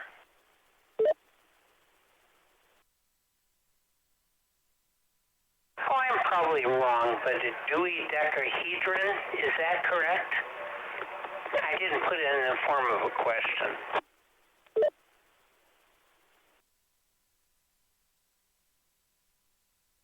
We'll let you get by with it this time. I was going to guess a dodecahedron, but I'm not. I'm probably wrong, which means you're probably wrong. Well, you're probably right, and I'm probably not. David? Oh, no, sorry. That'll cost you $1,000 if we were playing Jeopardy. No, I thought it might be that, but I did have to look it up to matchy it with the first scene in the first episode where it's rotating in space. That probably gave the best all-around look of it. It's actually a truncated icosahedron. Now, last week I explored the icosagon. Well, this is the analog. It's an icosahedron, and it's a truncated icosahedron. So an icosahedron would have 20 faces comprised of triangles, and in a truncated icosahedron, what they do is they shave off the vertices of a icosahedron, so you're left with 12 regular pentagonal face and 12 regular hexagonal faces. So 32 faces total, and it's actually in the shape of a soccer ball. Let me reset. A flaw, a glitch in the special effects, if you will, is that in the very last scene where he gets the pendant, the little pen that shows a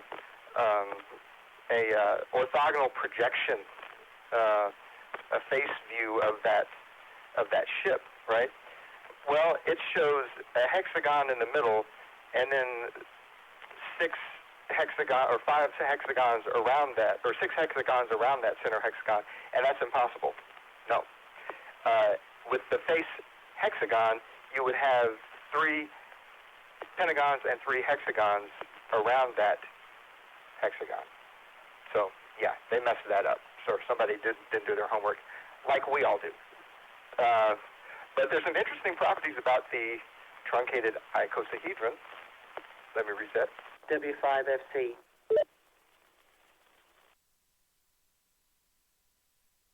Really properties, but correlations.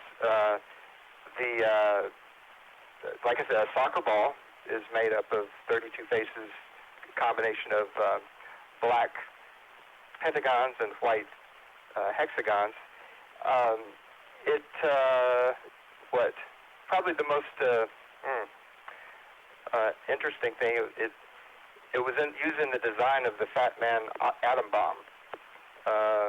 The truncated icosahedron was the lensing used to focus the explosive shock waves of the detonators in the atomic bomb. And it's also the shape of the C60 fullerenes, carbon-60. Now that's some trivia. That's it. W5EBB. When you mentioned that, I was thinking, oh yeah, Buckmeister fullerene. But you got there first, which does not surprise me in the least. All right, I will see if there are any more check-ins at the moment, or at this point. We picked up David in the last go-round. Anybody else out there that would like to check in? If so, please give me your call sign, name, and whether you saw this thing. 7 days.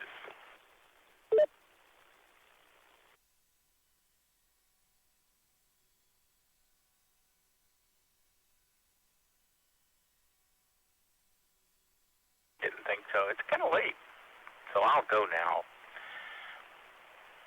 So while I was watching this, I was thinking, wasn't he supposed to lose, like, the outer bits of his skin and hair and stuff like that? But I guess the actor didn't want to play Kojak, so they just forgot about all that after making a big deal about it before he went. And, you know, if part of his skin was going to disappear, why was his spacesuit not affected? I don't know. That bit seems unnecessary to me. But as far as special effects, I didn't really notice a whole lot, which I guess means they were pretty good. They weren't obtrusive. They weren't too much in your face. I didn't notice the bit about the planes. I'm going to have to go back and watch that. But that's pretty much all I've got that other people haven't said at this point. So, anybody else with any further comments at this point, please come now.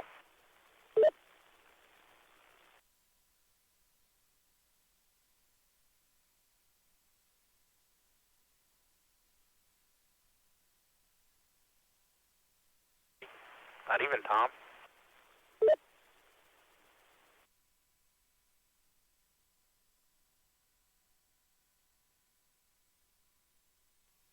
Well, okay. I guess that means it's time to mention what's next. I have talked to the control system, and the control system has told me that next week's assignment is War of the Satellites from 1958, which when I Googled it really quickly, apparently it was released as a double feature with Attack of the 50-Foot Woman. I think it'd be really cool if we could do a double feature, but probably not just yet. So, it's been fun. It's even been real fun. Y'all go to sleep. Sweet dreams. This has been Michael, WT9V, for the Afterglow movie. And we'll see you next week.